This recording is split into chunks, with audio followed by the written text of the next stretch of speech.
Hey, Justine. Hi, sorry.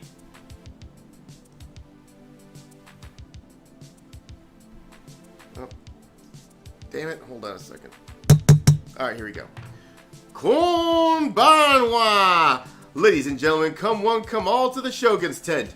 The show in which those that build and improve the culture are put on a pedestal, while those that destroy and pervert are put to the sword. This is the March 3rd edition of the Shogun's Tent, and I am, of course, the bane of the woke, the harbinger of inheritance, the mad Shogun, RealAaronAlexander. And as usual, I have three of my retainers here in attendance. First off, the Eternal Dragon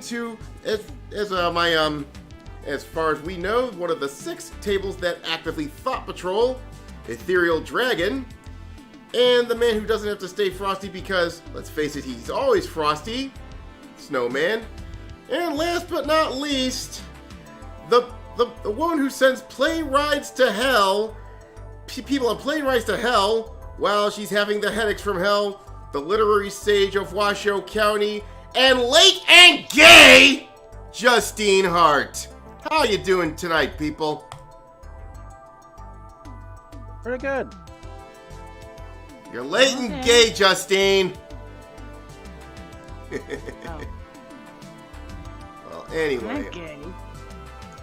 it's a joke. Anyway, It's a meme. Basically, if you're late, you become gay. yeah. Oh. Anyway, so, little funny thing that happened last night. I was on John De La Rosa's Dank stream because one Liam Gray, a guy that I did a video on yesterday afternoon, well, he decided to come off his little porch and try to diss my video, trying to do his little quote unquote fact checking. So. So luckily, I think John De La Rose caught wind of it and started his own dank stream. And once I got wind of it, I'm like, put me on. And so I did. And I was on. We had a lot of fun because, ooh boy, that orange dingo was making up a lot of lies and half truths and fake news and garbage, and trying to claim that, oh, I got copyrights to something. And I'm like, we did a little check with the Australian Copyright Office, and basically I told, and it turns out he was lying. He was doing some fake news.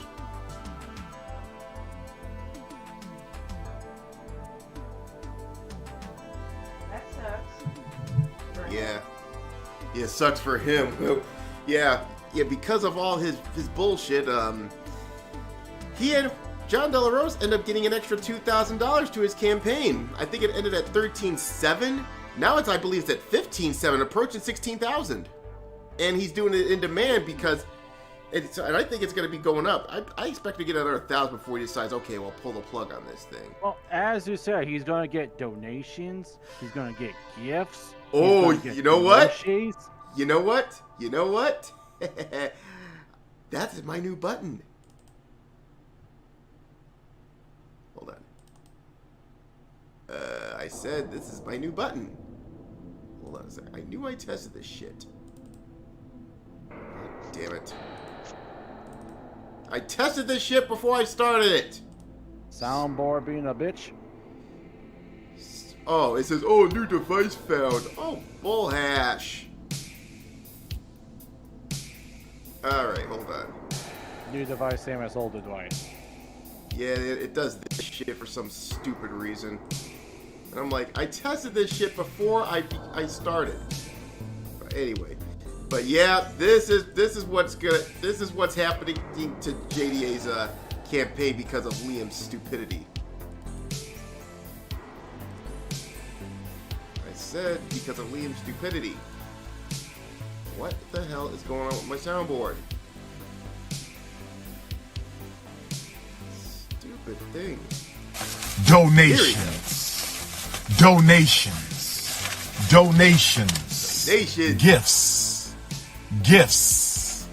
Gifts. More gifts. More gifts. Ah, yes. And more gifts. More gifts. Okay, by the way, I just got a DM from Doku. He coming. Sweet. Cool. Alrighty. Ethereal, where are you, man? You're a little silent out there, man. Dragon, you there? I think the dragon is asleep. But anyway, well, no sense waiting for him to wake up because we got shit to talk about tonight. Leading off tonight's edition of the tent is, it seems the Gizmodo Media Union, or the GMG Union, is on strike. Oh no. Oh no. Anyway, let's move on to our actual first story tonight. Okay. Okay, this is what I've been talking about since this last weekend. The OSR Supplemental Jam hosted by Taylor Lane. It started on I believe on Monday afternoon, and he's taking submissions until March 30th. Now, basically, what this is all about is you make a supplement for an already existing OSR game or by someone other than yourself. It could be anything, like a new class, a unique race, an adventure, subsystem, anything that you can come up with, basically. So for you game developers out there, especially those who specialize in OSR, this is your opportunity to make something cool and submit it over there. And if you want to go there, it's itch.io/jam/OSR supplement jam right there. So if you're watching this, check out the highlight. I'll probably also post. I'll probably I don't know. Maybe I don't know. Should I post a link in the video? Nah. You probably You get should it. probably shill out your own OSR project that you're doing for this jam. Yes. And also, yes, I will. And yes, thank you for spoiling it, Snow. I will be making I do intend to make a submission for this supplemental jam, and it's going to be sort of a long form adventure. Now, again, I'm not. When it comes to OSR, I'm the daisy fresh. I'm green as grass, but hopefully But what I want to do is I want to do something like rules neutral or what for this adventure. But it would be nice. It'd be nice sort of like try out my chops at writing an OSR or adventure for you. So yeah. So you have until the 30th to check it out. And again, details on what adventure that I will be submitting. Well, you're gonna have to find out now, won't you? So anyway, but like I said, for those of you who are trying to look into getting into tabletop game design, this is your chance. So wait to get your name out there. Hopefully, people will like you so much that they'll start backing whatever you do at this point. So. And don't forget to put your company logo on your project. Oh yes, definitely. And all that good shit too. So moving on. I know everyone's talking about this game, freaking Elden Ring. So you know what? Let's talk about it for a bit. Now, for the past week or two, I've been hearing. There's two things I've been hearing all over the internet: Ukraine and this Elden Ring. Now, I've been hearing more about Ukraine personally, and we'll be talking about the cringe that's coming out of that shit much later in the show. But Elden Ring, that's the other thing, and I'm happy to report this from Software, and it seems Elden Ring, from from the people I've been hearing, imagine Dark Souls, but it's an open world. Oh, cool. And I heard people been putting hours upon hours upon hours, sinking a lot of time, sort of like any Bethesda game, into this thing. And it's right out the box. No need for mods or anything. Well, yeah, I got mentioned with the Bethesda games, with, you know, basically it's Fallout and Skyrim games. Elder Scrolls, actually. Basically, because their system is so old, and they don't even take time to actually work on it to fix out all the bugs, most of the games Bethesda make are basically buggy as fuck. Oh, yeah. Yeah. This Squaresoft? I mean, not Squaresoft, I meant From Software. FromSoft, however, is a completely different beast. Other than the PC version, which, people, you should not expect Japanese console developers to actually get things right with their PC releases. That said, other than the PC release, this game has completely rocked everything without any fucking bugs that we've seen so far. Yeah. And nothing compared to what Bethesda pulls out. Yeah, Bethesda does a lot of does the same thing, but like I said, it's full of bugs, and it seems like but the thing was, but the only response we get from The Hobbit, it just works. But Elden Ring, it's basically like that, except they're competent. And yes, I haven't heard much about the PC release, but I have a feel, but I think I know what you're referring to. We're talking about the Yeah, and FromSoft is actually trying to patch it up. Oh, I'm sure they'll do a great job at that, but well, yeah. But like I said, some American companies. Yeah. Very CD, on, you know, keep the players to actually fix it. Yeah. Bethesda. CD Projekt Red. Oh, I'll be talking about CD Projekt Red later in this program. Oh, I'm pissed at them. They're better than most American companies. Oh yeah. Yeah, CD Red Project fucked up. Oh, So they did fucked up. Bandcamp. Everyone, a lot of brands have fucked up, but I'm not gonna. But if Bandcamp royally fucked up. even get any enjoyment without the corpos taking your firstborn. But anyway, so this is the review for Elden Ring, and it's the full price of $60, and it's very impressive. And that's what sucks. What sucks? It does look a lot like it has the same layout as Dark Souls, but again, this is open world Dark Souls. But I heard there's several gameplay tweaks that they've made. Oh yeah, you can definitely ride horses. There's a jump button. Yeah, about time we had a fucking jump button.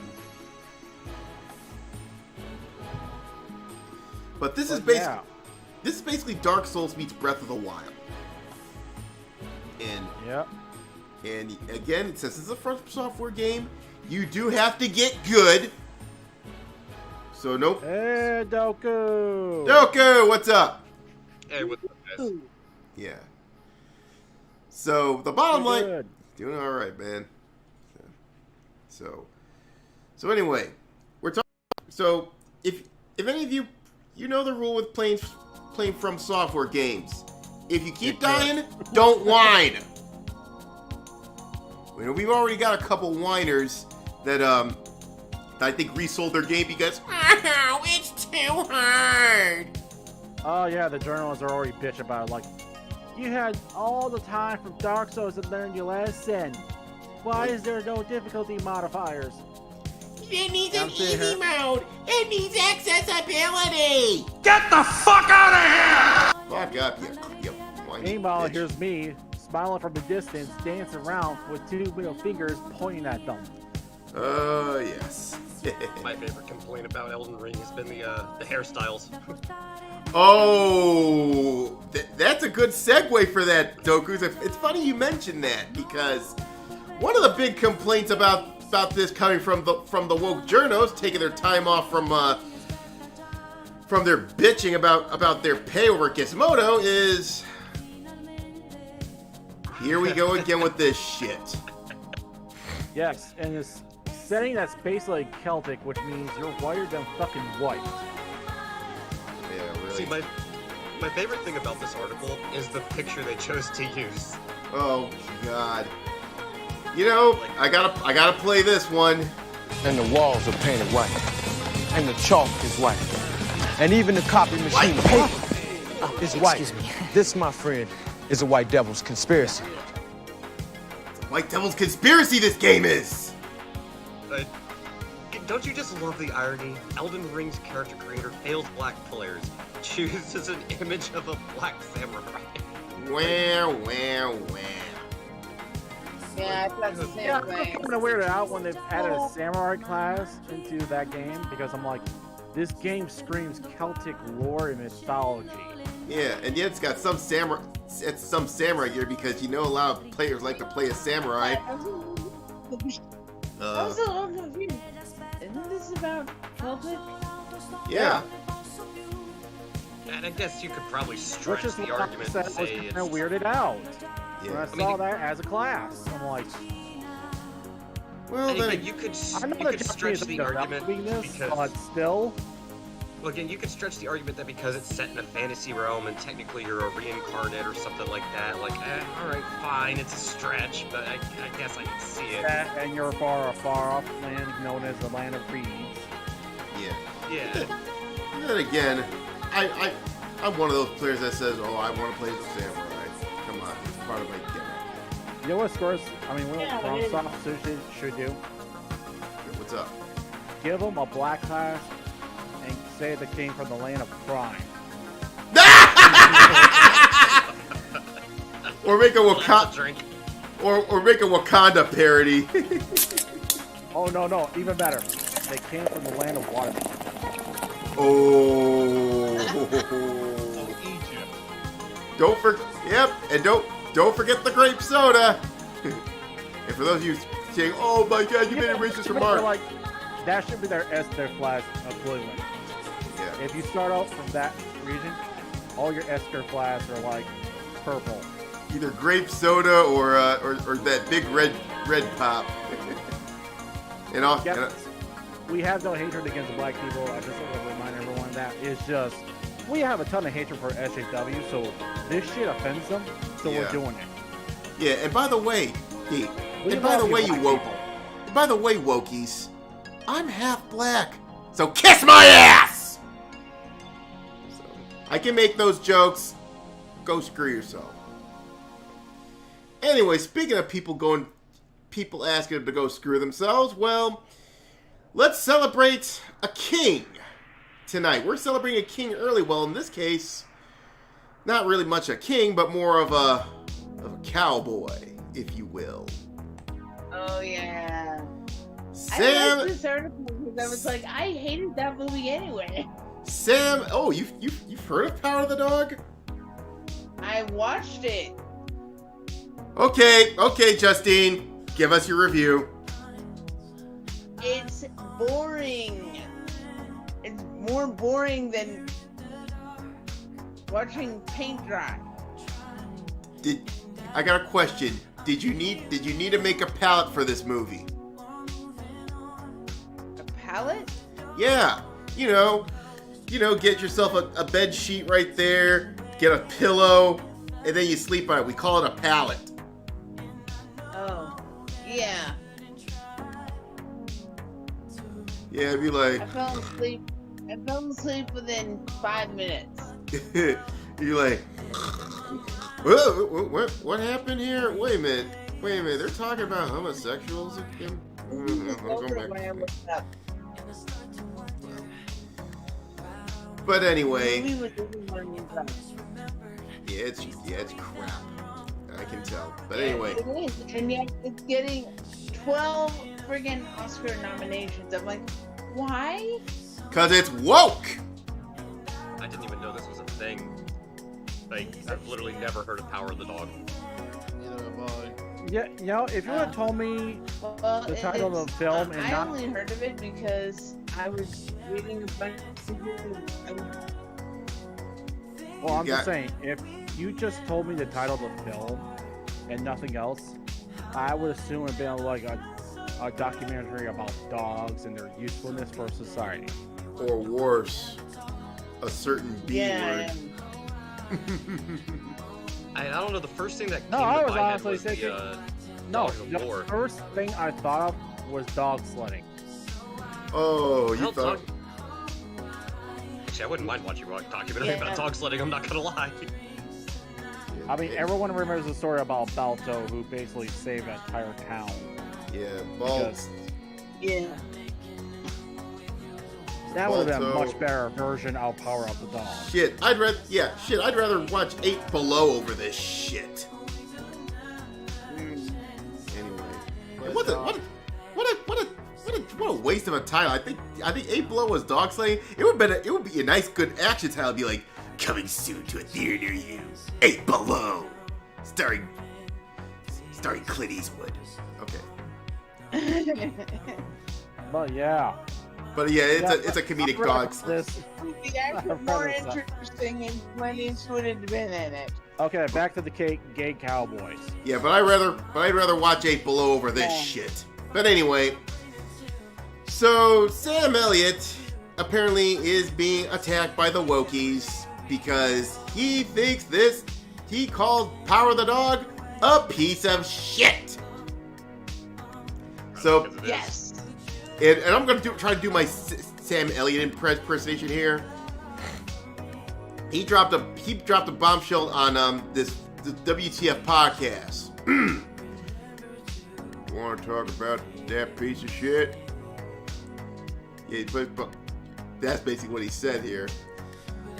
He took umbrage to the film's characters who he analogized to Chippendale's dancers who wear bow ties and not much out.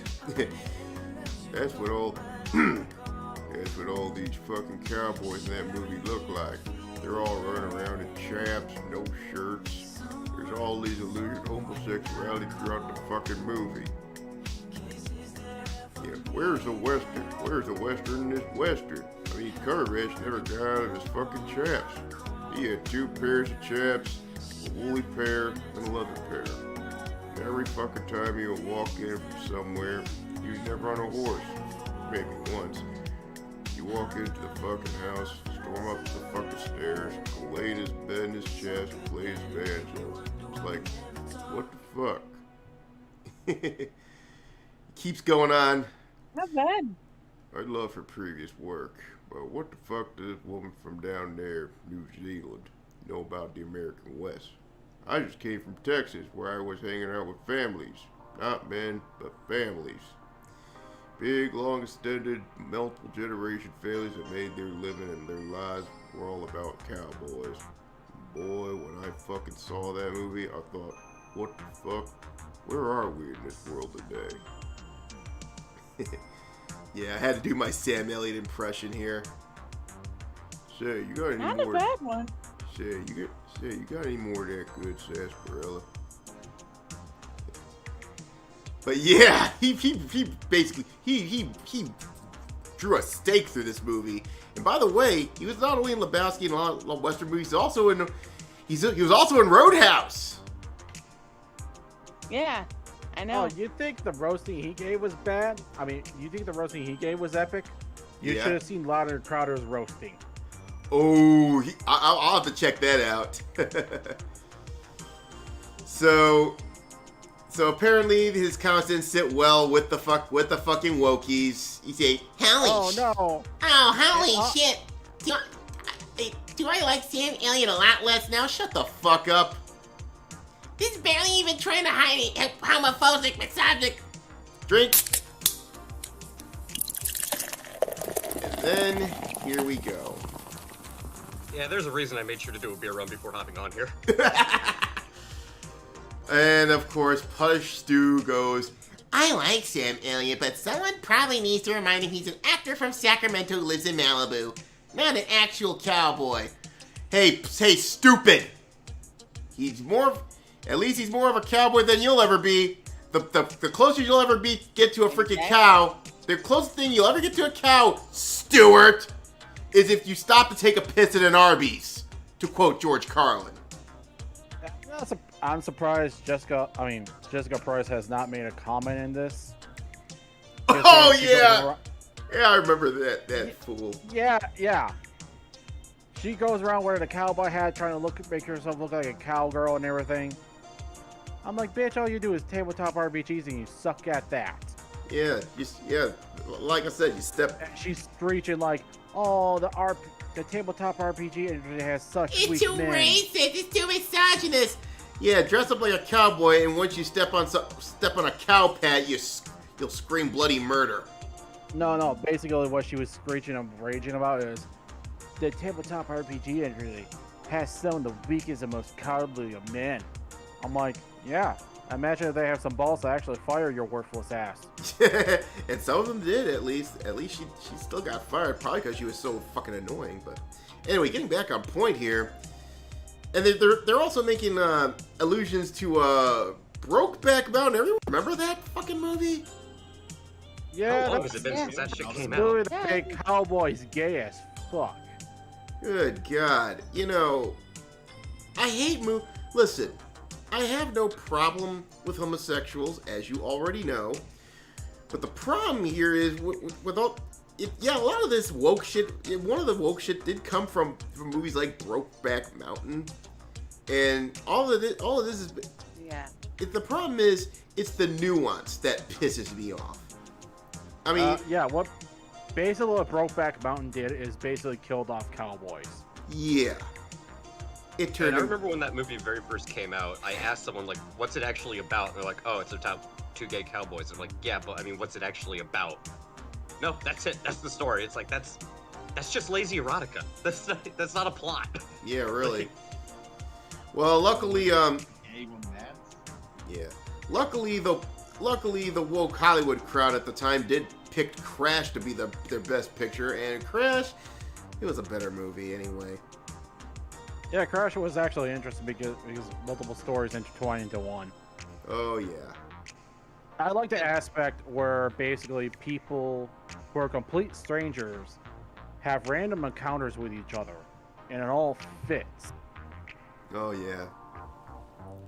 Well, yeah, that's the whole thing when it comes back to this, like, I guess the modern idea of identity and identity politics. And it applies to this as well, what we're talking about, like, with Brokeback Mountain.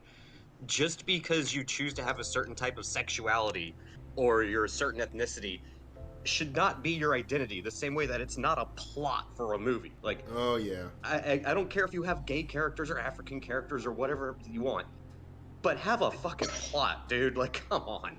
Yeah, I don't even consider the movies like Crash to be perfectly woke because the racist was the good guy. Yeah, really. And the guy who was like trying to get away with the racist because he didn't want to be stigmatized and be compared to him. He basically killed a dude and then burned his body. Ooh. I mean, again, that's a plot. Like, there's, stuff that's actually going on that, makes it. Yeah. The racist literally saved a life in that movie. He went well above the line of duty, literally saved a life. And then the guy who was nice, he was a nice police officer, but basically, yeah, it turns out he was a piece of shit because he didn't mind fucking killing people. Yeah, that's funny. The racist ends up being the heroic one, while the guy that's trying to be even-minded, well, he's a scumbag. That's a pretty good twist if you think about it. To be fair, that's probably more of an accurate depiction of how things actually occur in reality. Yeah, really. Yeah. Anyway, moving on. But before we do, well, we have to give our old friend Sam Elliott a cheers. Oh, a little bit of the bubbly. Well, Sam. Catch you on down by the trail. Anyway. And not the gay trail either. Oh, definitely not the gay trail. Not that there's anything wrong with it, but anyway. But speaking of woke shit, it seems Hollywood... How many times must you learn this lesson, Hollywood? Apparently they chosen death. Yes. Hollywood has chosen death. Well, this is what happens when you value opinions over profit. Propaganda Right. over profit, in my opinion. Now, Pretty much. yeah, so he basically says that, go ahead. I have a theory about the fact that homosexuality is being like really indoctrinated into everybody. Okay. Because that's how I see it. And I see it as being indoctrinated for one simple reason. And this may sound a little twisted, but Nothing has shocks anybody us. thought that? Huh? Nothing shocks us these days, so let's hear it. Oh. Okay. What if? Keep an open mind, please, because this actually sounds pretty fucked up. But, what if Mother Nature is making more, is bringing about more homosexuality because she might be trying to control the population? Well, I wouldn't say Mother Nature. Okay? Control They the pop. did an experiment on this with rats, and they make their lives so good that eventually some of the rats started, well, some of the male rats started just taking care of themselves, started grooming each other, and eventually you got a bunch of gay rats because their lives are that good. So basically, if you put them in comfort for so long, eventually the population gets gay. Is that what you're talking about? Right. Yeah, it that's seems what to be I that was. way. I would say it's more nurture than nature, because when you have good times, you have this thing, and it seems that this theory has been proven true, because around the Greek and Roman times, those were good times. You see a lot of stories about how homosexuality was rampant during those times. Yeah. And then you get the Dark Ages and the Medieval Ages and Renaissance, which were not as nearly as good as the Greeks and Roman times. Mm-hmm. Not even close. Yeah, so basically it's this. We're one dark age away from this shit going back the other way. Oh yeah. And considering the shit that's going on, I wouldn't be surprised if we'll be in a dark age before this decade is done with. Anyway, so, and it's also due to the fact that we're seeing a lot of propaganda from modern entertainment because of this. Because according to this article, it says, if you watched any television program consistently over the last 5 years, you probably noticed that there are more alphabets characters on television than ever before. So you have 12. No, I'll satisfy what having enough representation. Yes, it's the representation bullshit again. But me, I really don't give a fuck about representation. All right, I just give a shit about good characters. And now, 12% of all television characters from broadcast, television, cable, and streaming were alphabets. 12%? That sounds like amateur numbers. That's okay. The LGBT community is less than 1. Yeah, really. Yeah, but now they're promoting like transsexuals and shit. I mean, Yeah. again, and I don't mind homosexuals or transsexuals. At least keep your clowns at bay. That's all I care about. But Don't throw it down my throat and I'll be okay. mm-hmm. But like I said, fans of comic books and video games have also does this, and the ones behind it, well, oh yeah, it's our friends Glad. Drink. I hate craftivist organizations. Yeah. Yeah. Glad is basically like how the NAACP is for black folks. Right. But basically what the point is, homosexuality in fiction now is basically the new tokenism, okay? And a lot of these characters, be it minority, tokenism has run rampant throughout mainstream entertainment. And this is one of the reasons why it's dying. They don't concentrate on stories for the most part anymore. And none of these ones that are running these shows, they're creative as a freaking Burger King box. I get more exciting content from a Whopper. Then again, I don't eat a lot. I don't eat fast food these days, but still.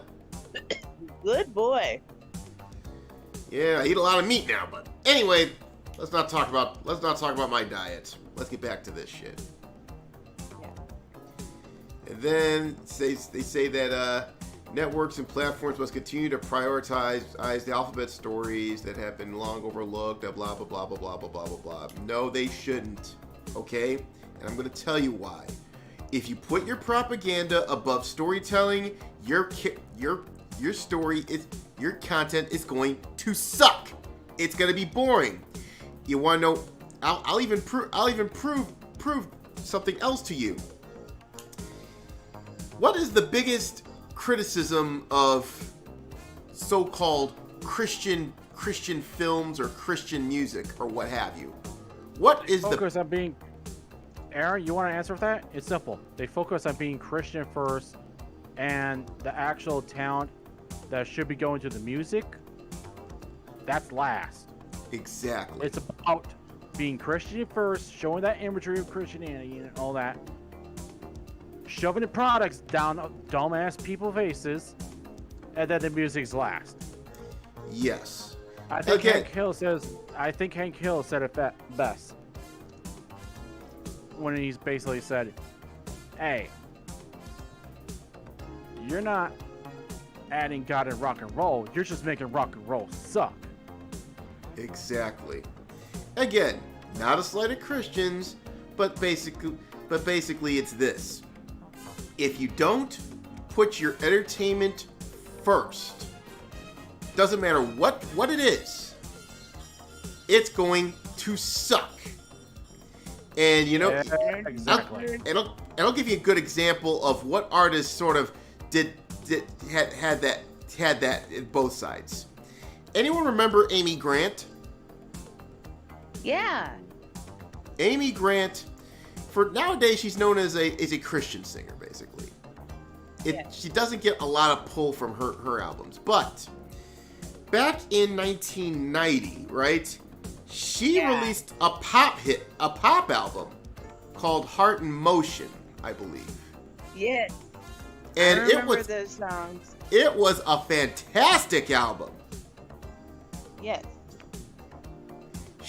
I think she got like heavy radio play, etc. She put her talent in first, and pretty much put her faith shit second. Okay? Yeah. And she blew up. But of course it only lasted a couple albums, then she went back to Christian singing. Yeah. Have you ever heard of Inomine? Inomine. I never heard of them. They're a German metal band, and you would think a lot of their shit's not quite as on the same level as like Dimmu Borgir. It's kind of closer to more like some of the heavier stuff Dark Tranquillity does. You would never guess that they're hardcore Christian. Yeah. I don't know, maybe the Gregorian chant might give it away. Well, yeah. I will say this. You guys remember a band known Sixpence None the Richer? Oh, wait a minute. The one that did that Kiss Me song? Yes. I remember that. Is that wait? Maybe is. And there she goes. Oh yeah, I know you're talking about. Yeah. Yeah, we know that. See, I wouldn't have guessed until you said sixpence none the richer, and I'm like, okay, I know what that's a reference towards. All right, what? But I only know it's the 6 pieces of silver that Jesus Christ was sold out for. Ah, yes. And the only reason I know that is because I'm a hardcore precious metals investor. So that's one of the things we say, like, yeah, silver was valuable enough back in the day that somebody would give up somebody else's life for 6, not even full ounces, 6 pence of silver, which is the equivalent of like 6 weeks worth of work. Well. And if you're talking like in Roman terms, but I digress. What they named themselves after that? I mean, I know that's where the saying comes from. I don't know if that's why they chose the name, because it does sound cool. Yeah. Okay, they probably just went for it sounds cool and Maybe it sounds cool. didn't actually think about the history of it until someone told them like Yeah. fuck. The point. So yeah. Yeah. But anyway, the point I want to make, I'm trying to make here when it comes to this bullshit, it's this: entertain. Don't preach. If you want to be a preacher, go to church. Go be an ordained minister, or engage in craftivism. But if you're into Antifa craftivism, I'm gonna bust out the baseball bats and crack your head, crack your skull. Don't make me bust out my meter stick. No, seriously, Oh, I have a meter ruler stick. And speaking of cracking skulls, you two can just don't forget to check out Springtime for Helen's campaign that we did for the past month or so. We get to crack some Black Flag skulls. Okay, shilling over. All right. But anyway, Interesting enough, I actually bought my nephew a machete. Ooh. Well, you better train him not to cut anybody. He's 19 years old. He's Okay, 19. fair enough. He's 19. He's got his own house. All right. So anyway, So I figure if anyone should be getting a machete as a birthday gift, it would be him because he seems responsible enough to handle it. all right. Just when he turns 21, you might want to get him a firearm. But anyway, Already got those. you already got. Okay, there you go. All right. So anyway, now on to my favorite segment of the show. Florida Man. Yes! Ladies and gentlemen, it is once again time to revisit the adventures of Florida Man!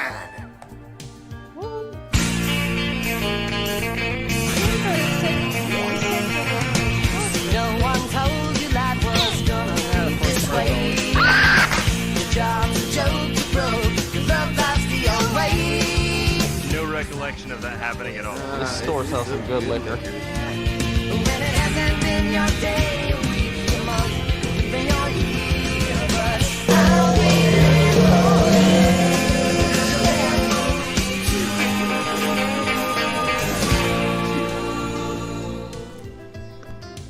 Alrighty then. So, Yeah, this pissed me off.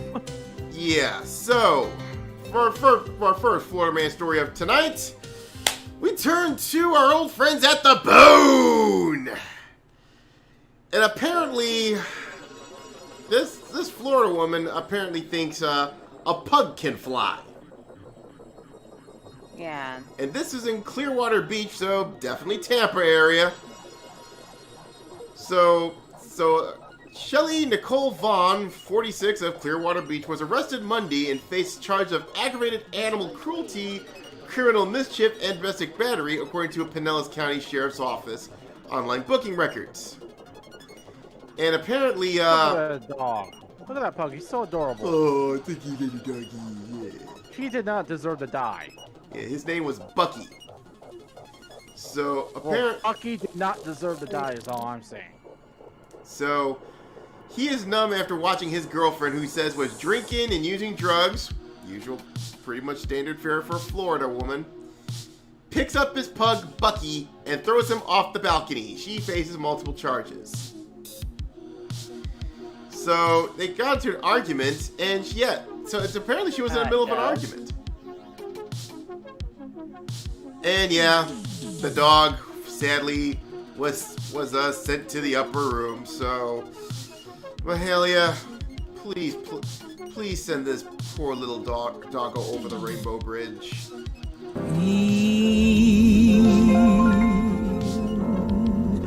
The upper room where Jesus.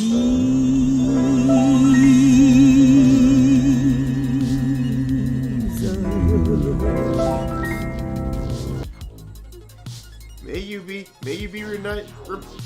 be reunited with your owner in the Shadow Realm. Anyway, she says that I never thought anybody could do that. I never thought anyone could have that in them. She picked up Bucky over there, just smiled and threw him off the balcony. She smiled as she was doing that? Oh my word. Damn, I was already thinking she needed to be hung for what she did, but now I'm just thinking send her off to the wood chipper. Oh yeah. That's a fucking dog. You don't do that. It's like a... yeah, I mean... Any animal, you don't do that. I'm a No. cat owner. I'm a dog owner. You don't fuck with dogs and cats. One of the things you don't do is two things. You don't fuck with someone's children. You don't fuck with anyone's pets. I'm especially pissed off about this because my cat who passed away a few years ago was named Bucky, so I'm taking this one a little bit personally. Oh yeah. My condolences. My condolences. I know how that feels. Yeah, it sucked. But yeah, he lived to be a fairly good age, so. So yeah. Cat's about to be 13. What was that? I said my cat is about to be 13. Oh, congratulations! Yeah, she's such a. And I've seen your cat on pictures. She's such a cute guy. Yep. Anyway, so representing attorney, she filed a civil complaint against Vaughn on Monday, and she's seeking $30,000 in damages. So, ooh, she's gonna get civilly fucked too. Said, we felt it was necessary to do something big and loud to scream to the community that these kind of acts are unacceptable. We are not going to allow that kind of behavior in our community. And she was released after posting $20,000 bail, according to online booking records. The fuck? Good God. For killing...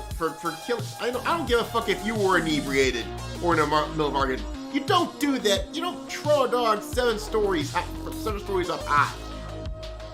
Yeah, if I know the girl I'm dating is using drugs, that's an instant break off the relationship.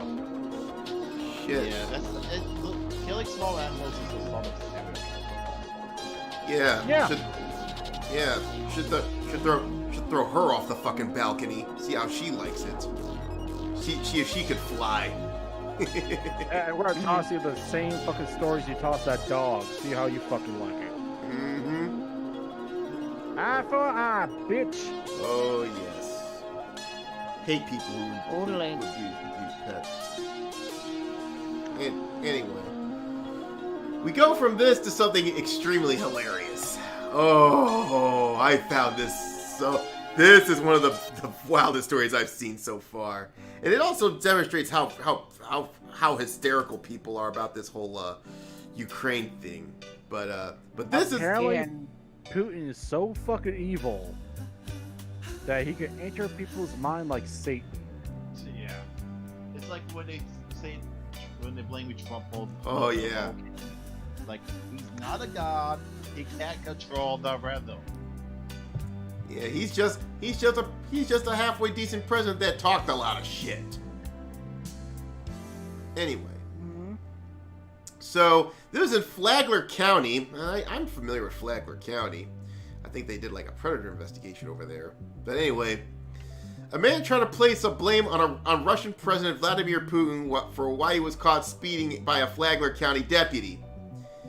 And there's footage, and I do have the footage here, by the way. We'll take a look at that in a moment. The man who was not identified in this video was pulled over on February 24th, around 4 o'clock. And he was going 50 in a 30 zone when he blew a stop sign. So he gave several excuses to the deputy, say he just got in the car, he was driving, that he's just trying to get the car out of sport mode. Oh, I'm gonna press X on that one. Out of sport mode, my ass. And then eventually, he also tried to say, he changed the story, said, oh, he sped up and tried to get ahead of the driver, and then he decided to tell the truth about it. I just found out that Putin said he was going to launch nuclear thermal war against the world. I was trying to get back to my house to find out what's going on. Jesus Christ. But yes, we do have a video though. So, anybody guys something to say before I start playing this? No. Check I the pin died. messages. All right. So let's check out this video here. This is funny here. Is Sheriff Rick Staley, I believe. Tell him, give us a head. Go ahead.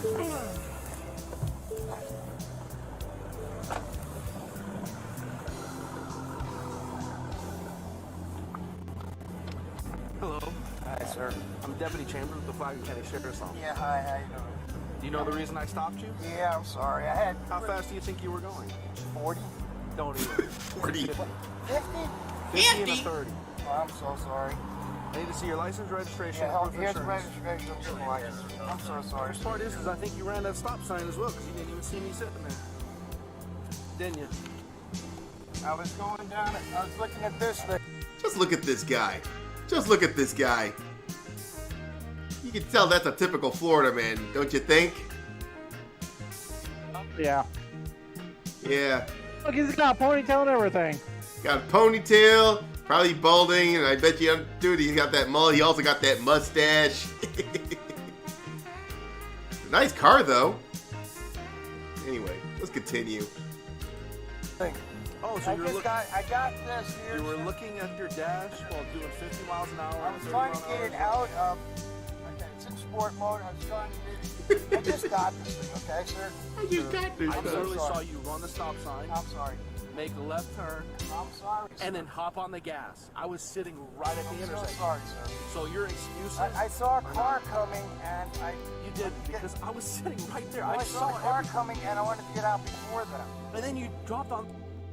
That is bullshit. Bullshit! I saw a car coming. I want to get out in front of him. Oh, bull hash. But wait, it gets better. On the gas and took off. I'm so sorry, sir. I need to see your insurance card, please. Buzz out his insurance You card. got the registration? Yeah, there was no reason for that at all. I would put people's lives into safety. I just found out, I'm trying to tell you the truth, guy. I just found out that Putin is just said he's going to launch nuclear thermal war against the world. So I was trying to get back to my house and find out what's going on. Okay? I got people- You know, he realizes that if he really did launch those nukes, we'd all be dead by now.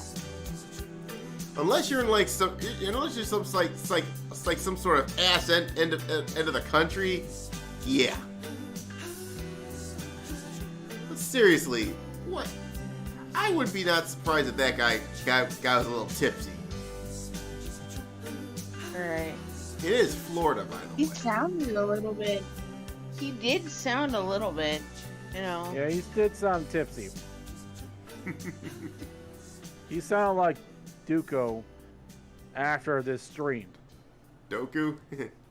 Doku. Sorry, Doku, but yeah, someone tells me you're gonna be drinking a lot. Yep. Yeah. Well, that's usually how these streams go, anyways. But anyway, so yeah. Florida, never change. Especially when I start moving there.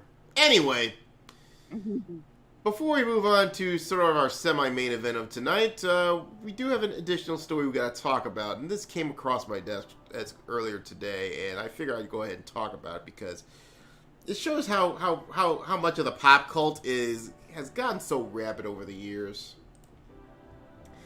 anyone familiar with Ryan Kinnell? Geeks and Gamers guy. Yeah, one of the big players over in Geeks and Gamers. Oh, And- is that the RK Outpost dude? Yep. Also a fellow Bears fan, by the way. Bear down. He always loses at Mario Kart. Yeah. If you ever seen him on the Mario Kart streams, watch out. This motherfucker's got worse rage than I do. All right, I'm gonna have to watch one of those one of these days. Yes, you should. But anyway, so the mob experience just decided to go after Ryan Kinnell, following a clip of his review of The Batman began circulating around the social media. And mind you, he did say the movie was good. Yeah, it was. Yeah, he had mild criticism. He did say he actually enjoyed it. So the only criticism he gave was mild at best. He literally gave it an 8 out of 10. I saw Young Ripper respond to this. I heard Eric July responded to this shit. I haven't checked out his rebuttal, but I'm sure it's pretty scathing. I didn't know that sometimes Ryan was his co-host or whatever. Rip and Geeks and Gamers, they're thick. Yeah, Rippa plays in their stream all the time in their Mario Kart games. Yeah, I believe him and his wife, Yep.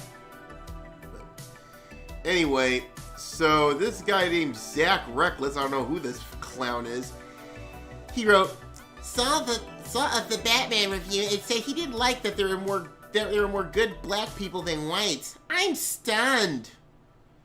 I don't think that was the context of that there, buddy. I think it was just sick and tired there was only 2 white people that were actually good, and all the rest of the white people were just evil or just neutral. Yeah, it's sort of the motif going on with woke Hollywood. But, yeah, Hollywood is trying to make white people look like shit all the time. Yeah. Now, actually, what Ryan Kinnell basically said was this. But there were only a couple good people in this movie. You had Bruce Wayne, Batman, then you had Alfred. Those are the only 2 good white people. The rest of are 3 major players that I would consider overall moral good people. Where you had Jim Gordon, who was black in this, Catwoman, who was played by Zoe Kravitz, and by the way, shame on you for dissing Final Fantasy. At least Lisa Bonet should slap the hell out of you for that. But she should slap Amber Heard first for breaking up that marriage with Jason Momoa. Anyway. And then you had the mayor, who's a black woman. Again, very much on the nose for current day Hollywood. Did not like that. Now again, I believe the characterization is the only thing that matters. And again, telling a good story should always come to the forefront. But I am seeing a pattern with casting as of late, doing that shit, making it unintentionally racial. If you're a redhead, God help you if you're a redhead. Oh yeah, replace it with a black person like within a heartbeat. Yeah, toot to sweet. Yeah, it doesn't even matter if it's an Irish character. Yeah, basically, I heard Clown TV talk about that. Clownfish TV talk about that. Mm-hmm. And yeah, I do agree. They are replacing the redheads with black characters. Yeah, they do that for a while. Oh yeah. Annie, they toned Josie and Melanie, but Josie DeBusky got black. The genders get no respect. Yes. And like he begins to say a couple of complaints what I have is they have a little bit to do with identity politics. And there was one line in the movie where he threw me out of it, is when Catwoman basically said that they only care about themselves, these white privileged people. Oh, give me a break, Zoe. You didn't need to use the word white. You could have just said privilege, and that would basically done the job. There you go. That's what I liked about the Joker, because they talk about the privileged in general, the elites in general, and they didn't have to They didn't have to throw in a racial component in that movie. But do you really have to signal your fucking virtues? Stupid. In this case, they're signaling their fucking racism and being anti-white because they act like it's white people fucking fall for everything, and I'm like, bullshit. Yeah. Also, probably he's. Sorry, good. Also, probably explains why they're not. They're basically blackballing Russians and Belarusians, but Belarusians, I should say. But we'll get to that shortly. But go ahead, Doku. But yeah, Ryan's pretty spot on about this one though. Like every time you go to see a movie, there's a better than 50-50 chance that you're either gonna get someone shit talking people because of their skin color, against white people, or they paint white people as being the villain. Like, there comes a certain point in time where you can only see this over and over and over again before it's like, you know what, I'm done with Hollywood. I'm tired of fucking people who live in fucking $1 million mansions fucking sitting there and trying to talk down to me like, oh, you're privileged because of your white skin. Motherfucker, I grew up poorer than most fucking people who live in the ghetto. We have to fucking walk around the mall to find spare change to get fucking and these food. are basically, like, I don't want to hear it. Doku, these are basically white people who probably have like sick little fetishes too. They probably have secret sex clubs. And all that yeah. Shit. And it's called Hollywood for a reason. Yeah. And that's so sorry, just to finish my point here. Yeah, if I'm constantly being painted as the bad guy or getting talked down to, I'm gonna call it out too. Like, yeah, that pisses you feel if it was you that was getting painted in this light. Exactly. And this is the thing here. It's like, pretty soon it's gonna be like every movie is gonna be like the reverse edition of Birth of a Nation. You knew how bad Birth of a Nation. I mean, cinematically, cinematography was great, but the themes in it was just sickening. So it's basically gonna be white people take their revenge. Anyway, but he did rate the film an 8 out of 10. I don't know. I haven't seen. I don't know. Thing is, that's a solid B. That's a solid B. Thing is, I'll check out the Batman, but I'm not gonna give him money just for that. Sorry, even for the slightest crimes of Stop watching movies altogether. Yeah, I don't blame you. And like I said, we'll be talking about DC later on in our main event, by the way. But seriously, you clowns. Oh, and here we go. Here's the Jagoffs. Yeah. Fuck the Jagoffs. Scroll up a bit. Yeah. Look at that Catwoman. That's actually a pretty decent Catwoman. It's actually pretty good. I like Zoe Kravitz. This is a fucking waste. That's actually a pretty decent Catwoman, and they wasted her. Yeah, I mean, this is the thing. I'm looking at her. Yeah, she does look like a young Lisa Bonet right there, though, if you really think about it. This is better than Halle Berry. Yeah. But they decided to put the character ways and use and try to use id pull points. Yeah. It's just disgusting. As I said, it's a fucking waste. Though the Batman looks fucking stupid. Yeah. I mean, give it credit to Rob Pattinson. I think for this Batman, they didn't want to do like the usual action Batman of like they did with the Burton, Schumacher, and Nolan trilogy. But I think what they wanted to do with this one was more of a detective style Batman. Like they do, he is known as the world's greatest detective. So I think they wanted to emphasize the detective. Yeah. Okay. Part. Yeah. I guess that is the point, but still, Batman is a man of action too. Yeah, they could have done a lot better with the costume though. They could have done it with yeah. Look how shiny his forehead is. Yeah, I'm looking at the Batman costume. It's like, nah, that's not Batman. That's just Rob Pattinson in some combat armor with a bat Dude, that's motif. just some poor sap waiting to get kidnapped by Heath Ledger's Joker. Yeah, really. Because he saw that one scene in Dark Knight where basically they're all in like catcher's outfits and shit. No, it's basically in the Dark Knight. They got that, those people that dress up a costume. Yeah, I know what you're talking about. To this day, that is one of my favorite quotes. What's the difference between you and me? I'm not wearing hockey pads. Alrighty then. Now we move. Heath Ledger. Yes. Now we move on to the Ukraine cringe, and that's going to be covering most of our stories in the second half of our show tonight. Starting off with this guy. Oh boy. John De La Rose has been wailing on him, aside from Liam Gray and a couple other idiots. Okay, Just read the title of that. Just read that. As someone who's grown up in a military family and has been studying military tactics, technology, and stuff ever since they were a kid, I have no idea what to say to this. Like, holy shit, I need a beer. Yeah, Oh, go yes. drink. I'll read this. Science fiction novelist who called Tucker Carlson a Nazi bishop using water balloons to disable Russian tanks in Ukraine. Oh, they child. This dumb fuck never heard about rain? Oh, child. Yeah, are they putting acid into the balloon? Trucks go through rain. Yeah, really. What Does makes this you guy think realize that the modern Russian military, especially their mechanized forces, were specifically made to operate in areas that had been struck by a nuclear weapon, you know, that can withstand fallout and radiation?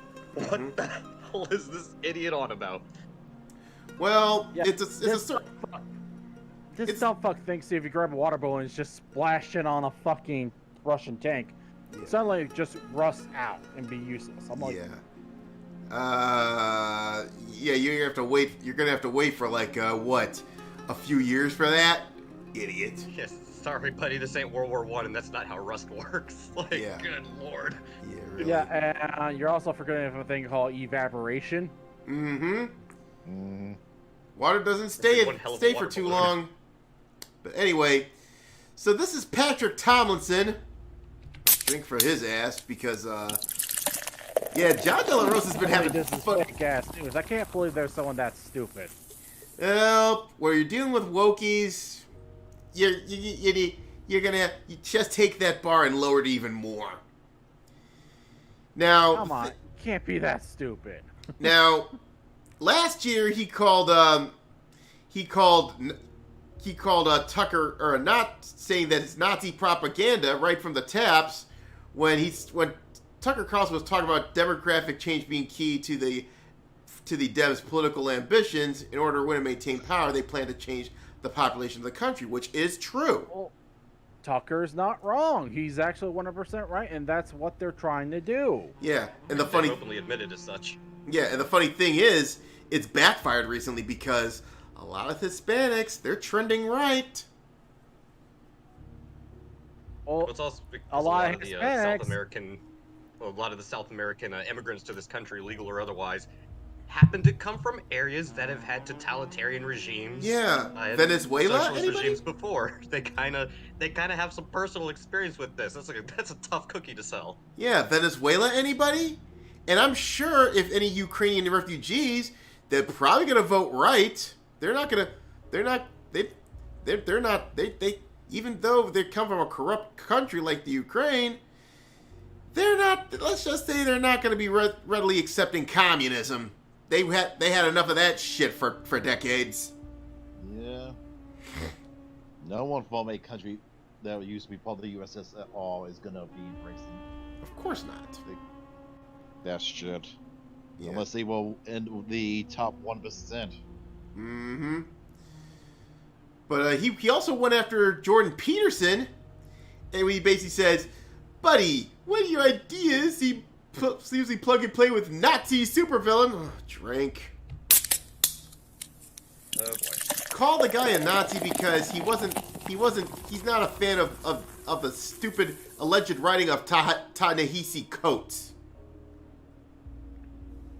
Oh god, Ta-Nehisi. Alright, the guy that wants you to clean your room and reconnect with your father. Oh, definitely. Oh, definitely. Now here's now we go to the thing. This is the stupid tweet that was made just last week. Fun fact: Ukraine, a water balloon filled with $1 of paint thrown at the periscopes can disable a tank as fast as a $150,000 javelin missile. Please do have fun. Also, it's filled with paint. You know what's easy solution for that? Yeah. The guy who's holding a machine gun literally shoots your dumb ass. Mm-hmm. And besides, there's a couple of problems with this proposed strategy. The first one being, yeah, like you said, tanks carry anti-infantry weapons just as much as they carry anti-armor weapons. The second problem... There's And how multiple you gonna get gunners on a close single enough to- tank. And how are you gonna get close enough to the freaking tank to do this shit? Well, there's that problem. The second problem is there's these things that tanks are equipped with called shutters. They also have thermal imaging. Even the killdozer had that. Yeah, so you think they didn't think of during heavy rain or snow how to maybe not disable or not have their tank become disabled simply due to visibility issues? I guarantee you they thought this one out. Oh yes. Yeah, here's the summary. The machine gunner is gonna fucking laugh his ass off, and the driver's gonna get pissed off and run over the dumb fuck. Yeah. I like to say he does that shit, and you know what the guys in the side say? What? Suka piat! No, I guarantee you the machine gunner is gonna be laughing his ass off, and the tank driver is gonna be like, "Oh fuck this shit." Honestly, if I was the tank commander, I would actually be shocked at the stupidity. And from that perspective, it might actually work in terms of are we fighting fucking morons? Like, you might get a 5-second window in there to actually utilize that, $15 or $1,500 javelin missile that will actually disable the tank. Yeah, really. This isn't television. This is some kindergarten bullshit. Yeah. But here's the best one right here. This one freaking made me fall off my chair. Learn from us. Tanks are not assets in urban environment. They are anchors. Our assets require a significant number of infantry to protect them from you. Shoot out their scopes with rifles. Throw cocktails into their engine necks. Turn them into ovens. Obviously, You don't realize a tank can actually destroy a building and topple it down? Mm-hmm. Obviously, this guy does not know his military history, nor he knows anything about metallurgy or any sort of scientific warfare or anything like that. I'm not saying tanks are invincible. I'm not saying that. But I'm saying the reason why the terrorists have an easy time fucking over us, the Americans, is because we don't believe in a thing called mass genocide. Yeah. Russia actually went out and did commit several genocides. Yeah, they did so under the hammer and sickle. So now, you try handing out those bitch tactics. I think their number one solution is destroy the entire city. Now, and I think in Russia's case though, from what I'm seeing, their goal isn't basically destroy Ukraine. They're basically trying to capture it with minimal casualties. But if they wanted to destroy Ukraine, believe me, Kiev would have been a crater by now. Yeah. But seriously, Ukraine has no nuclear weapons, so they're fucked. Long term, they are fucked. Yeah, really. And so is Russia if they stick around there too long. But that's enough. I heard the reason why Russia ain't doing so well right now is because Putin got in the way of the generals, and now the generals got to deal with some of the Putin's shit. But once Putin realizes he's fucking up, he's gonna back off, and the generals are gonna fucking clean the floor with Ukraine. Yeah. But anyway, basically, the reason why the Russian army is not succeeding right now is basically Putin's making Hitler's mistake. Yeah. Which he got in the way of the fucking generals. Yeah. I think the generals didn't want to take a. I think the generals probably didn't even want to invade Ukraine to begin with. It's like, what the hell? I heard they were training for years. They've been training for years, but it's like, what the hell? What the hell is Vlad thinking? It says, I think he needs to start coming to work sober. No, I think it's because Russia is basically, you know how China is basically paper tiger. Yeah, the only reason they're any much of a threat is, like I said, China's bankrolling them. Which, I'm saying right now Russia is even worse, and they have to take Ukraine for resources, or otherwise they're fucked. Yeah. Plus they're it seems again, the West are being aggressive.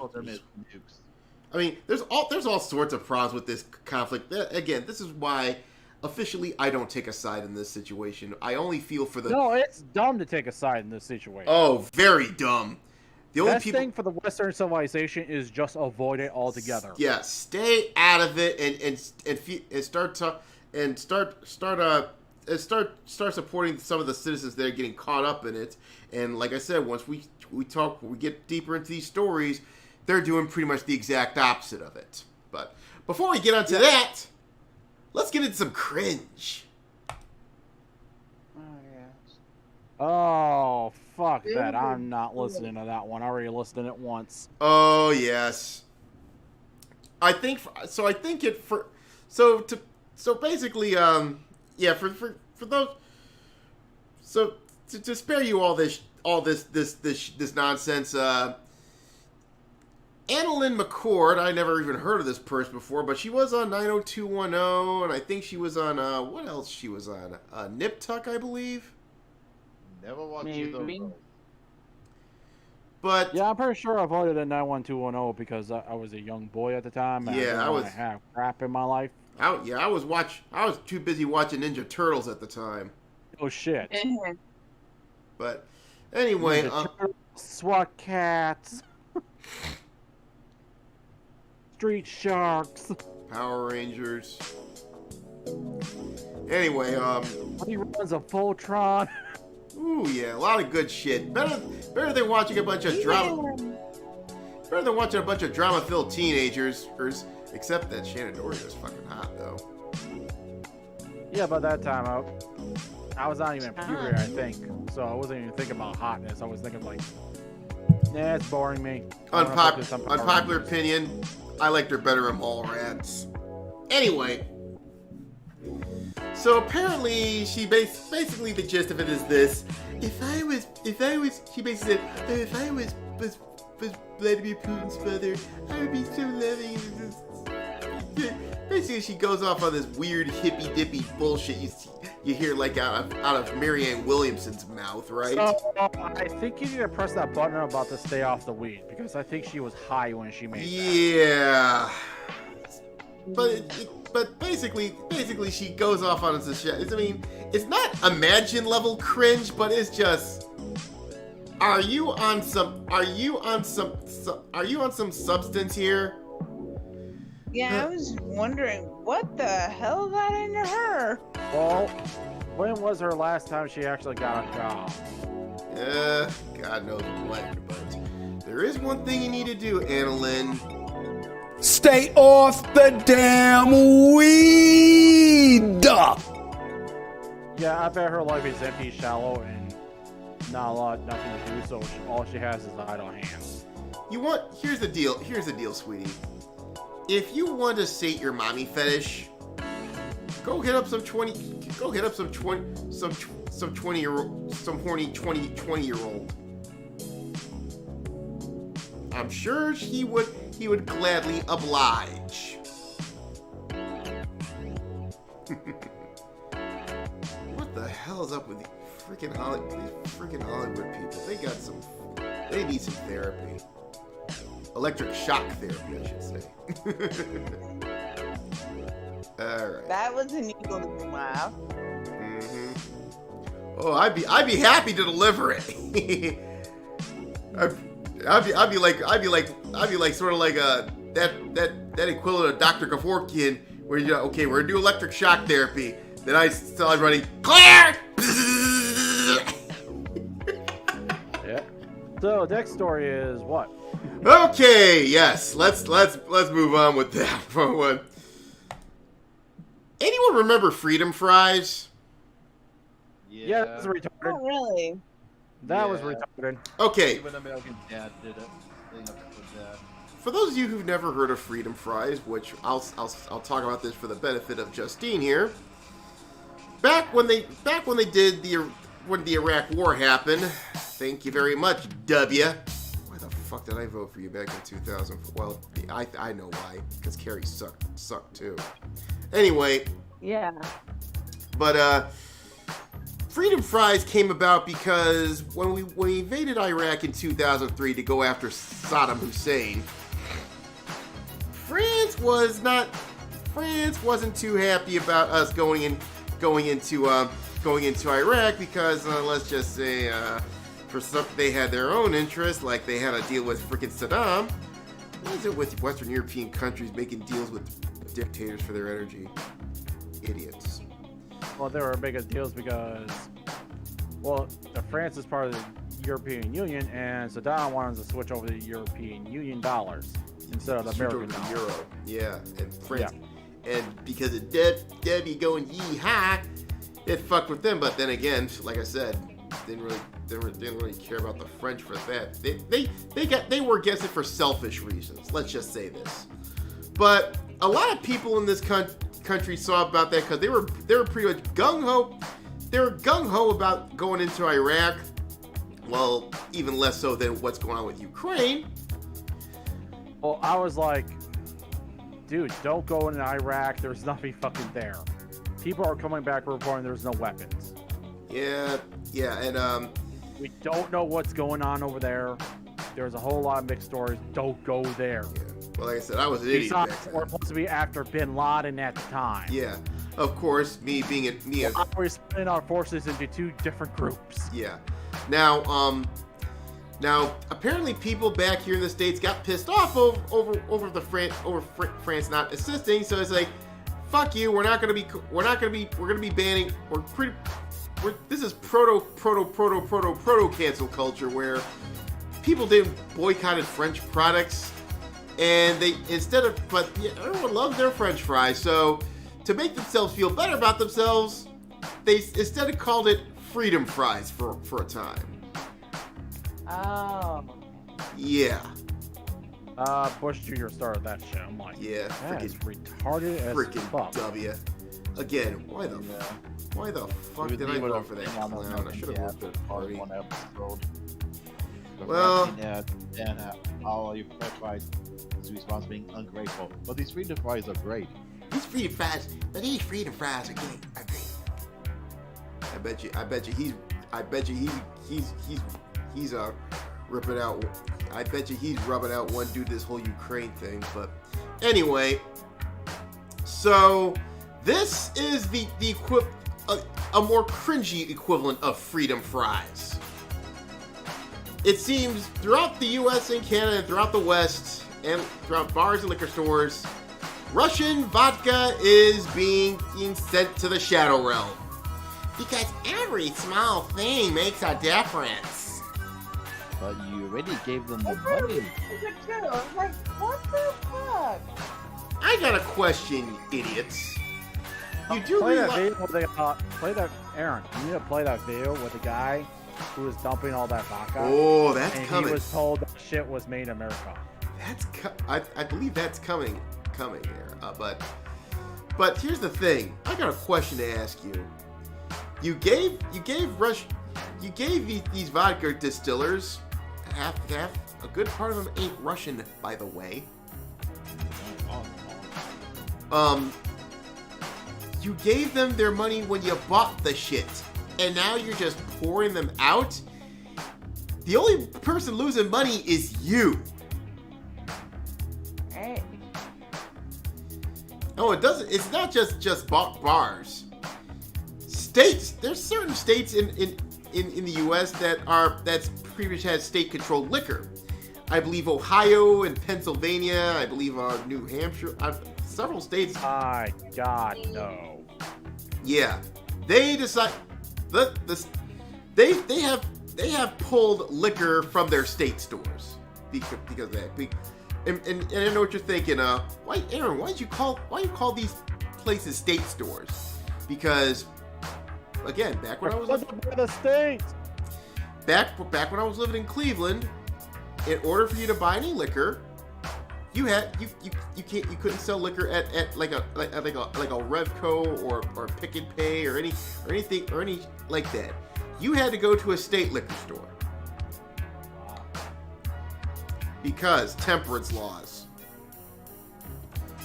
So they figured that it's sort of I think this is sort of a remnant of the Prohibition era. So they figure, okay, if we're gonna make sure people are not getting drunk off their ass, we need to control the output of the liquor. So basically, they threw up like a state liquor board in some states, like Ohio and Pennsylvania. First, learn to not control people. You need to learn to let go and let people be free. Now, yeah, some of these states have sort of eased up on that shit, but this was like back in the day, like we're talking late 80s. Because back in the day, whenever we need liquor, they drove to a state store. Yeah, so, but these state fucking dumb. Yeah, but these state stores now in a stupid virtue signaling move, they decide to take the vodka off the shelves, especially something called Russian Standard, which I would bet it's not even distilled in Russia. Probably not. I bet it's distilled in America. Probably distilled in like Corpus Christi, Texas, or some shit like that. Yeah. Yep. But so it's basically stupid. Why the fuck would you throw it? You already if let's say even if if every vodka distributor were Russian, you do realize you gave them money when you bought the damn thing. Yeah, you just might as well sell it. Just and not sell buy it. anymore. Sell it and not buy anymore. Yeah. Idiots. No, it's more important to them to virtue signal and show their solidarity by pouring out vodka that was likely produced by a private company, which is very likely not based in Russia or has any ties to the Russian government, let alone, I guarantee you, the Russian military isn't being funded by vodka sales. Oh. Yeah. If I was a vodka maker, I'd be writing down my vodka saying, vodka, not made in Russia. Yeah, but still. Now, if we want to talk about what is funding the Russian military, I don't know, maybe the oil sales have something to do with it? Yeah. Yeah, and apparently. And the fact that Biden actually took off those sanctions that Trump put on Russia. Mm-hmm. Yeah, and they still refuses to drill locally. Let's go, Brandon. Now, thank you, because now gas is like $4.20 where I'm at, you clown. You know, it's funny how everyone accused Trump being Russia's greatest ally. Yeah. And yet it's Biden that did the most good for Russia. Mm-hmm. I know that causation and correlation are not always directly linked, but I'm just gonna say Putin seemed to get really bold right after he took off those Trump sanctions and then also gave them the Nord Stream pipeline. That's just true. Throwing that out there. Oh, better yet, Germany shut down all these nuke plants, and now they're trying to get all their fucking oil from Russia. Well played, idiots. Wait, why'd they shut down their nuclear plants? What the fuck were they thinking? Virtue signaling. They still think if you have a nuke plant, it's gonna turn to fucking Chernobyl. Their state-of-the-art nuclear power plant, which has a drastic reduction, like near impossible of a nuclear meltdown. Oh my god! You have to really fuck up to cause a nuclear meltdown, which they did back in which is exactly what they did back in 1986. The Soviets fucked that up royally. Yeah, that was Chernobyl. And they did it because they bought out cheap-ass parts, cheap-ass everything. Well, goes to show you get what you pay for. But that's not the end of it. I did see some people on Twitter trying to say like, oh, well, it's like Fukushima. Yeah, that happened because of an earthquake and tsunami. That had nothing to do with the safety of maybe where you put your nuclear plant, perhaps not right next to the ocean, but then again, Japan, they don't really have a lot of rivers. Yeah. Yeah, you don't put your fucking nukes. I mean, you don't put your fucking nuclear power plants by the ocean where your country is well known for having earthquakes and tsunamis. Yeah. Location is not just a capitalist aspect, people. I'm sorry, Japanese government. I thought you were smarter than that. Yep. You learn. Hope they learn from their mistakes. Anyway. But we keep going on with this shit because take a look at this crap. Oh god, have you seen the meme where somebody had a clip of Pelosi like coming up from the bottom like she was chugging it? That dude looks like he's crying. I can't. Yeah, something tells me he was forced to do this shit. Yeah, I can see him going like, "Oh, the profits, the profits." Oh my god, my profits, man! Why am I doing this? I gotta be a good little virtue signaling guy. Why am I throwing out all that nice liquor? Fuck it, give it to Doku. Yeah, I could use it. I don't Yeah, care. he'll drink it. He'll drink it. Yeah, really. Throwing out money there, clown. Anyway. But this was pretty comical, but like I said, this is nothing more than Freedom Fries 2.0. Fucking retarded. Get your shit together, people. Stop believing all the hysteria, but then again, it goes to show people haven't learned from COVID. Stop it with the stop getting worked up by a media that's just riling up hysteria, trying to get you to do some insane shit. It's literally a war done between greedy ass old men that are 1%ers, globalists, that are basically fucking over everyone in the ass, figuratively speaking. Oh yeah. I mean, we live in a day and age where we're going to ban cat. I mean, Banning cats. There's literally no reason to support any side in this war. Yeah, exactly. It's a war between evil people, basically. Yeah, I'm not talking about those who are actually doing the fighting. I'm talking about those who caused the fighting. Oligarchical scumbags from Russia versus woke scumbags here in the West. Oh, wait, Aaron, you didn't hear about the cat thing? I heard about the cat thing. What cat thing?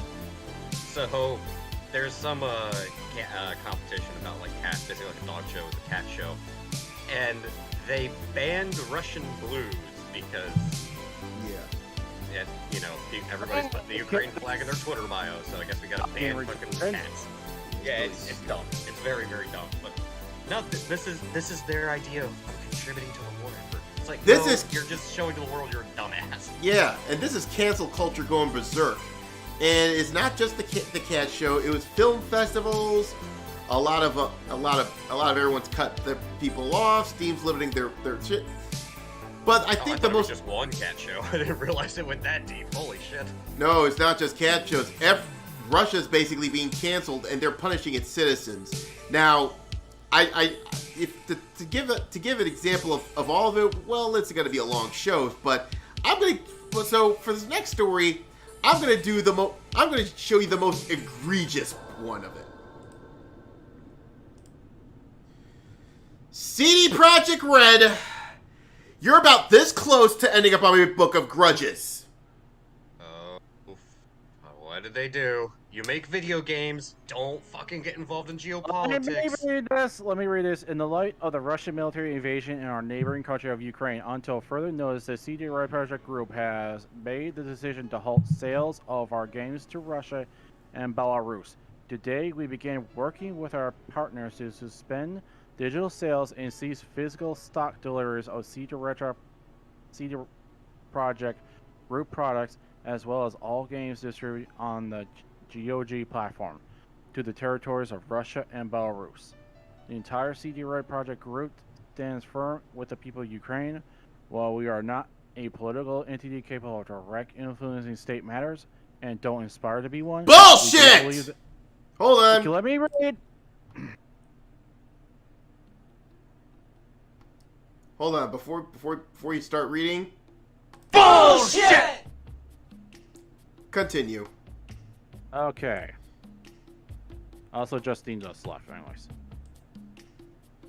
Let me go. And don't aspire to be one. We do believe that commercial entities, when united, have the power to inspire global change in the hearts and minds of ordinary people. We know the players in Russia and Belarus, individuals who have nothing to do with the invasion of Ukraine, will be impacted by this decision, but with this action, we wish to further galvanize the global community to speak about what is going on in the heart of Europe. To our brothers and sisters fighting for their home country, stay strong. Okay. So okay, this. You know what? See. You know, hold on. Of the drinking game tally. Hold on. Let's reread this, but you know what we're gonna do? We're bringing out the bullshit counter for this one. So Hands on your buzzards, kids. Here we go. In light of the Russian military invasion of our neighboring country of Ukraine, until further notice, the CD Projekt Group has made the decision to halt all sales of games to Russia and Belarus. Today, we begin working with our partners to suspend additional sales and cease physical stock deliveries, as well as all games distributed on GOG to... Now, this is where the bullshit counter comes into play here. The entire CD Projekt Group stands for the firm with the people of Ukraine. Your virtue signaling bullshit. Bullshit! While we are not a political entity capable of directly influencing state matters and don't aspire to be one, this is exactly what you're doing, so bullshit. We do believe that commercial entities, when united, have the power to inspire global change in the hearts and minds of ordinary people. That's virtue signaling. Bullshit! Bullshit! We know that players in Russia and Belarus, individuals have nothing to do with the invasion of Ukraine, will be impacted by a decision. Well, no shit there, Sherlock, so why the fuck you doing this? I'm counting that as bullshit. Bullshit! Add that one to the drinks. UAV online. But with this action, we wish to further galvanize the global community to speak out what's going on at the heart of Europe. Oh, give me a break. Bullshit! Completely contradicting your initial statement of you do not desire to become a political entity. Care package sent. To our brothers and sisters fighting for their home country, stay strong. Oh, go shove it up your ass. Bullshit! To say. That one, I won't call that one as a drink because that's all they had to say. If it worked for the previous 2 paragraphs, that would have been fine. But we need to add 2 more drinks to that tally, which is at 5. 6 is because Ukrainian flag and the banner at the top of the website. Oh yeah. Virtue signaling. So. And 7 is you openly state that you know the players that you're punishing have nothing to do with Russia's invasion of Ukraine, but you're going to do it anyways. And we're going to add a 3rd drink to that, so it'll bring a total up to 8, because what better way to win over the hearts and minds of people than by punishing for something they had nothing to do with? Yeah, really. So you're just driving it towards Putin's side. Yeah. So congratulations, CD. Go ahead. I'm not affected by this, and already I'm wishing Russia wins. Yeah. So CD Projekt Red, congratulations, you get a Predator drone. So in this, but here's the deal. You know what this is gonna do? It's not. They think, oh, it's gonna galvanize the Russians to overthrow Putin. Bullshit. You know, here's what's gonna happen. Let's say they do overthrow Putin, okay? And even if you welcome back into their opening arms, you know what the Russians and Belarusians are gonna tell you? Who, suka, and give you the finger and say fuck off. We'll make our own. I mean, you gotta love the logic they're using here. You don't like my brother, so you're gonna kick me in the balls and then try to convince me to go punch my brother in the face because of it. Exactly. That ain't how this works, guys. It's not how this works there, guys. Don't try it. So, CD Projekt Red, I have to take you to the principal's office for this one. One more and you're gonna be in my Brook of Grudges. Now take your ass on down to Oshag Hennessy's office right now and tell him exactly what you did. Who? Oshag Hennessy! Principal O'Shaughnessy? Get out of my goddamn classroom before I break my foot off in your ass! Insubordinate and churlish. No, I don't know, man. Considering I already have a deep disdain for the idea of digital copies, like I'm always about owning a physical copy of something because of bullshit like this. CD Projekt Red, you're already in my book of grudges. Go fuck yourselves.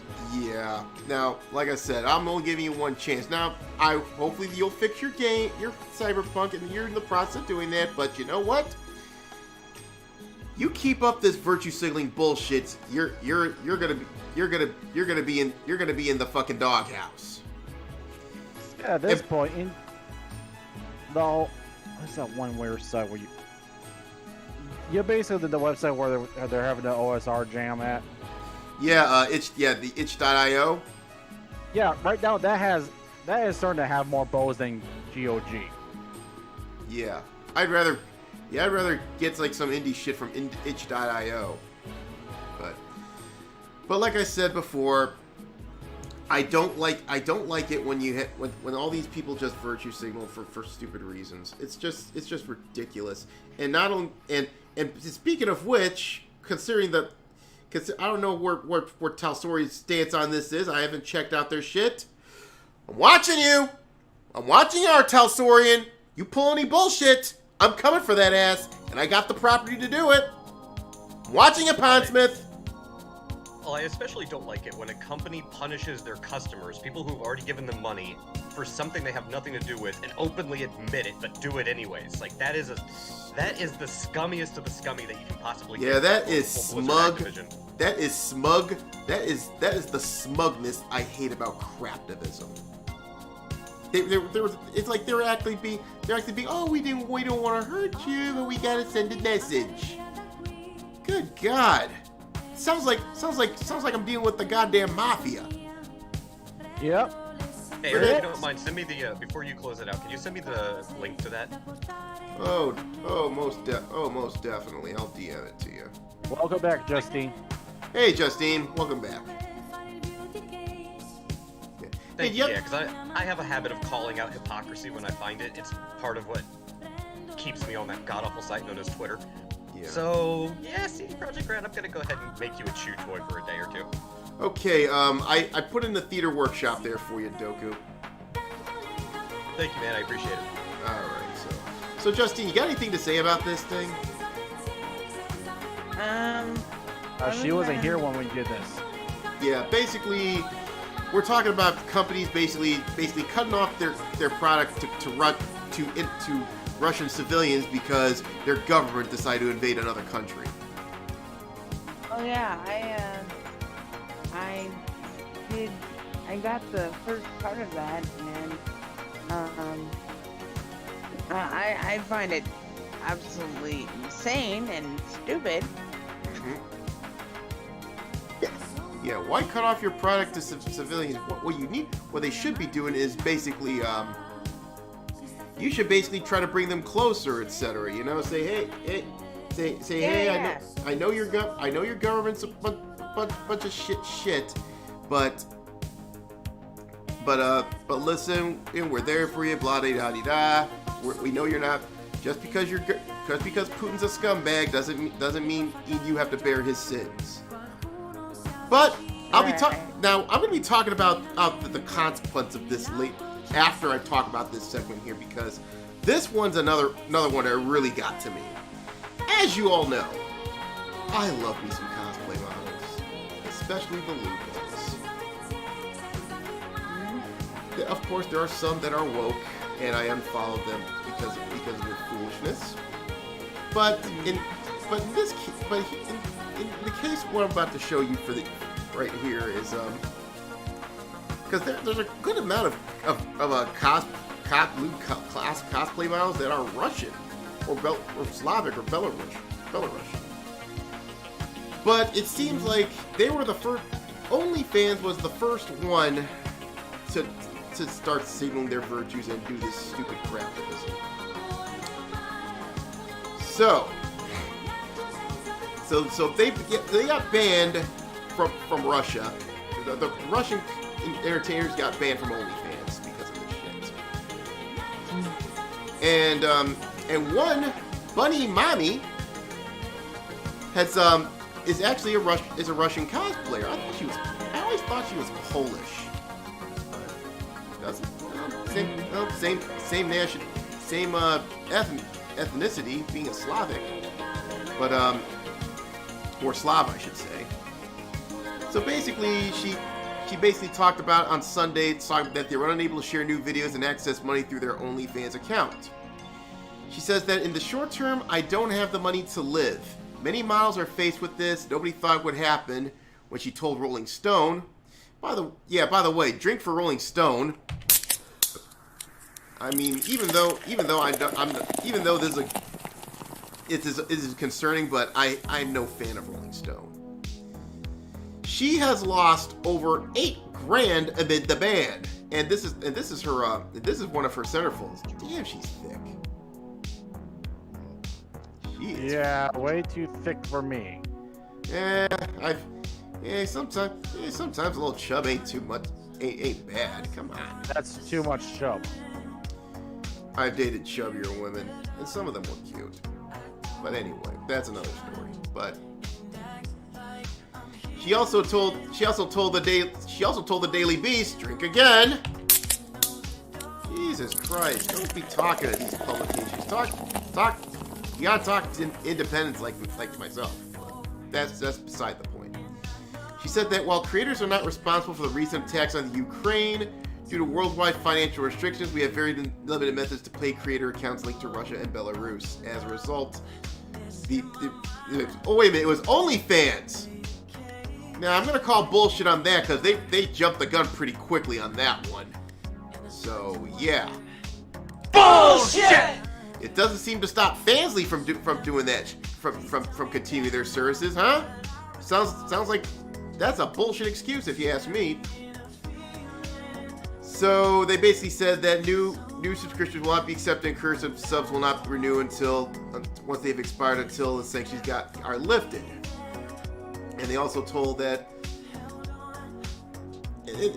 basically it's a bunch. Basically, OnlyFans is telling a lot of bullshit here. This is another cosplayer. I've never heard of her, but she's kind of cute. 6 sex planes, she says.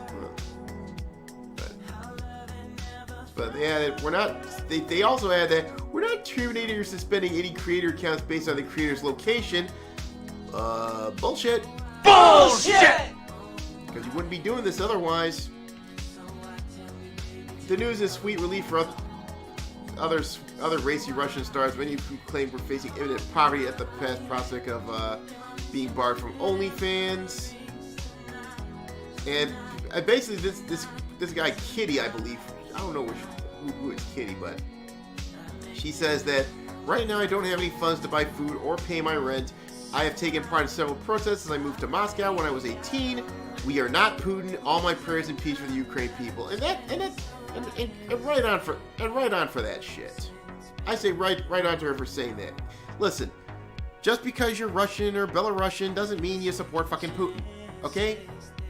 Stop canceling people over that. And not only that, and I've been hearing the word that now there's like a plane full of foreign nationals in Yellowknife over the Northwestern Territories, and now Canada is holding that plane. What, are we in the hostage-taking business now? Well, then again, it's run by Justin Trudeau. You mean dictator Trudeau? Yeah. But you can pretty much get the point here.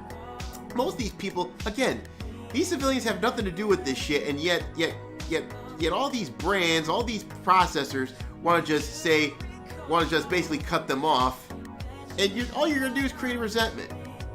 Now, what I'm about to show you is oh, by the way, before we move on to that one, I did just for disclaimer, I did try to reach out to Bunny Mommy, but unfortunately, or Marie Bunny Marie or whatever.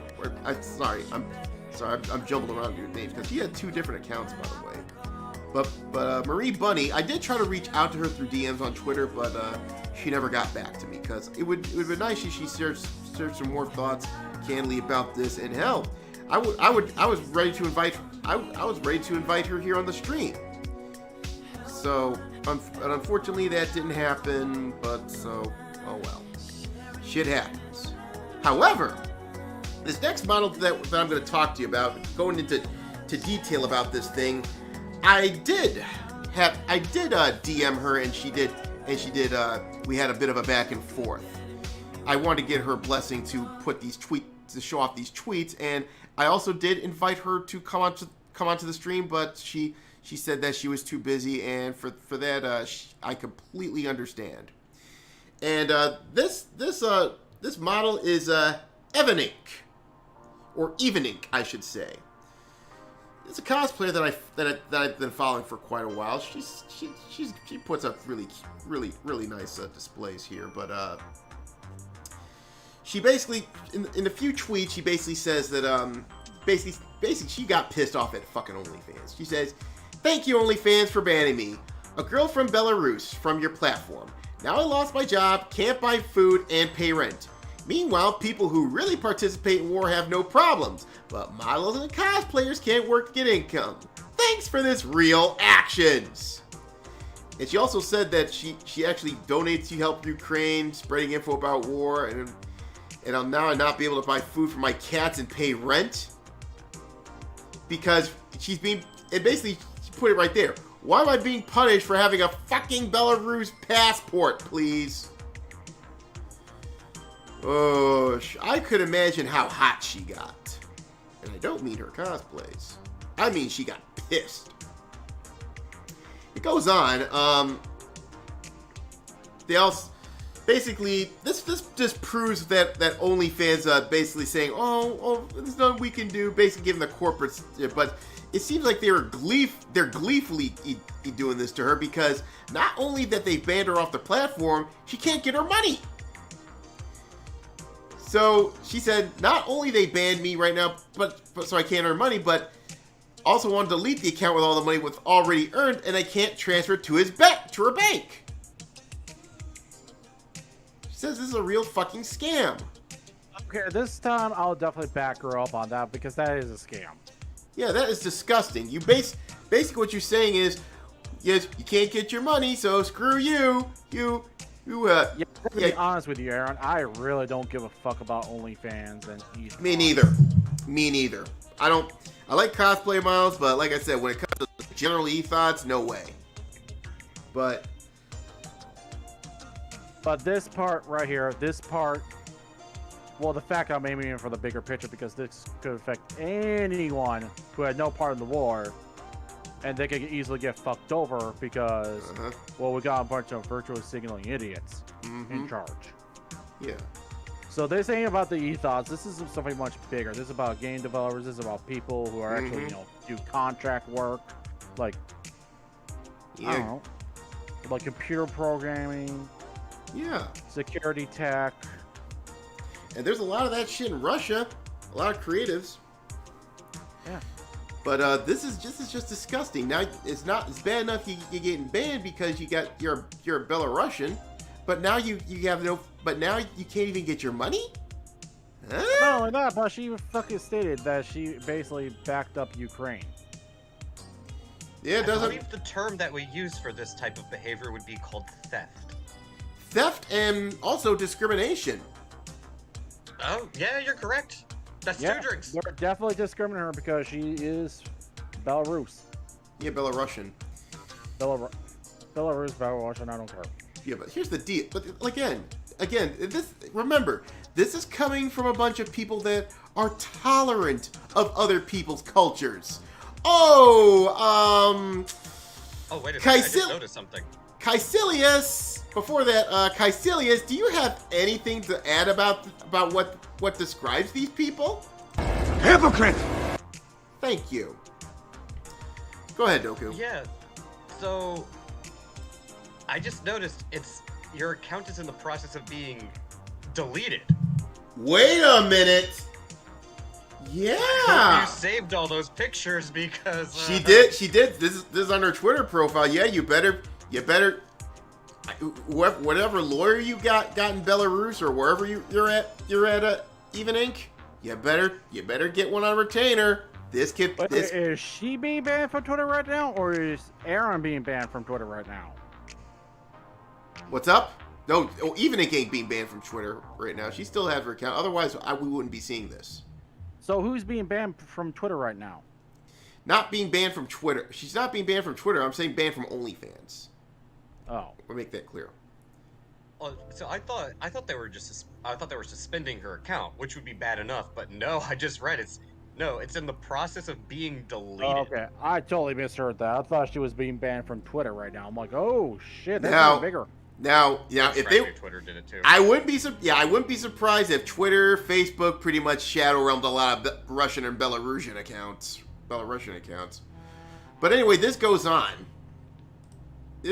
Because now we got Jagoffs basically trying to justify this shit.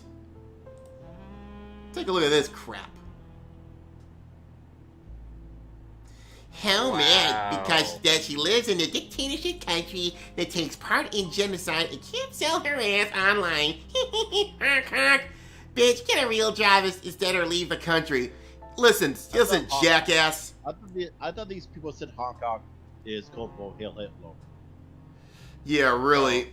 Well, I think he could be a trad cuck for all we know. But I will say this. even if she leaves that country, what makes, even if they're not even safe in the West for some of them. I've heard news that they're trying to cancel Ovi, trying to cancel Alexander Ovechkin. Yeah, they are. Yeah, they are. Just because he's Russian. Why the fuck would you cancel Ovi? He's awesome. It's because these people fundamentally have a... Well, I'll word this carefully. Fundamentally, these people have a condition in which they are unable to control their emotions. So therefore they will lash out and attack anyone and everyone that they see as being quote bad. Now, what does that mean? It means whatever the hell they want it to mean. Yeah, I just like Even Ink's response. Sweet summer child, wish you were born here. Fuck you. You know what? For that remark, Even Ink, I'm gonna give you a cheers. Yeah, that's definitely a cheers. Because... a little bit of the bubbly. Because what? Because, I mean, she's got a point. I guarantee you. I would bet money on it. Whoever this person is has no fucking clue about Belarus or its history. Yeah, man. This is why I wish she came here, because I wanted to have. This way she would have had some fun with this shit, you know. Anyway, and also here's another one. Oh yes, cry more and maybe, I don't know, go to real and honest job. That's for some of us that's something that's not an option. Some blackballing does exist. Your whole fucking country helping in mass genocide. Citation needed. I don't think they're killing a lot of people. Will be blocked from accessing the civilized world. And how stupid are you if you're only good to show your tits and ass? It's a little. It's either like a vindictive SJW or a crack cuck. Yeah. My money's going on male feminist. Oh yeah, the worst type of predator. She didn't even respond to this clown. So let's keep. Yeah, she did. He probably raped her. Oh yeah. The thing is, he put it so that only people he follows or mentions can reply. So the thing is, most of these people, and so the thing here is, for them to contact her, she must have followed them. So so what does this say? I bet you 10-1, they were throwing simp bucks her way. Probably. And let's be honest. 10 W's. And let's be honest, these people are vindictive assholes with no fucking moral compass and no standards except double standards. So yeah that sounds about right. So the deal here is, if she's following you some no name like you, there's only two things that can be explained. Number one, you got some business dealings with her, which considering these idiots, I highly doubt. I mean, I wouldn't be surprised. I would love to work with like loose cosplayers with some of my future projects, because of course sex sells, and I think they do a great job with it. And you know me, I'm a consummate professional. I don't shit where I eat. But so that eliminates option one. Option two, they donated to her fucking OnlyFans. Of course, there's option three, being that she might have personally known him, but my money is option two. So simps. So you simp who she probably follows you because you're donating simp bucks to her. What does that make you? Caecilius, can you help me out with this one? Hypocrite! Thank you. So. Now, are you sure these people can only reply to her if she allows them to? If only she follows them? Because I don't want to go back to that one instance where we thought we got this dude nailed on a cross, and it turns out we were completely wrong. Well, like I said, here's the deal, okay? It says that people even in cosplay follows or mentioned in a reply. So I highly doubt she even mentioned this clown. I didn't see anything that showed his @ and nope. I mean, as much as I hate to admit this, it He's not a blue check mark, so he's probably a nobody. And this, Now- I mean, I don't have a blue check mark. We know it's the blue check mark of death or the sign Yeah, of really. wokeness. But Now, she's only talking about OnlyFans, though. So yeah, I'm betting that she, for some reason, follows him. Which is, Aaron, you're probably correct. $7. yeah. Now she could. It could be. You could also say that she probably set that to followers only after the fact. That could be a possibility. But until we get that news, I'm gonna assume I'm basically going Occam's razor here. This guy was giving her simp bucks up until recently. But anyway, going on to this next one here. Here we go. Here's another one. Now you can spend your time to change something in your country and not be a whore. Great chance for you to restore your life. Now that sounds like a trad cut to me. Yeah. Yeah, I'm gonna And he agree with can't that. fucking spell. Can't even spell. Dude, you don't put W for A. Yeah, either that or his fingers are like fucking sausages. And see, I can't drag that one because I fucking make typos on Twitter all the damn time because I'm not paying attention to before I hit the send button. I completely own that. Okay, you got a point there. I can't really judge that too harshly, Yeah, but still, this sounds like some trad cuckery here. I never made the letter A into a W. Yeah, it definitely has to be a heavy instance of trying to type way too fast. I don't know, the W and the A key are right That's above true. each other. Yeah, that's true. I'll give it a pass. I kind of want to I kind of want to take the low-hanging fruit, but I'm not going to. Yeah, or like I said, sausage fingers. You're forgiven for poor grammar, but you're not forgiven for your shitty attitude. Yeah. But here's the thing. It's even like cosplay. Like, yeah, if you enjoy doing cosplay and you can make some money off of it, Yeah. more power to you. I respect if you the can make hustle. a career out of it. Yeah, if you could make a career out of it, I mean, shit. How long ago was it? Sci-Fi had that show about all the cosplay people. Mm-hmm. Like, yeah, but let's just jump to immediately like, nah, you're a whore. It's like, not Yeah, everybody that's on a bit of a OnlyFans is stretch. making porn. Like, Yeah. And we got a people.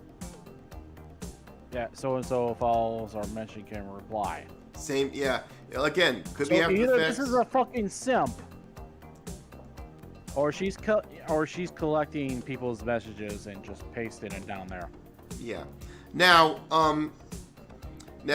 again, this is when you mentioned something pretty interesting, Doku.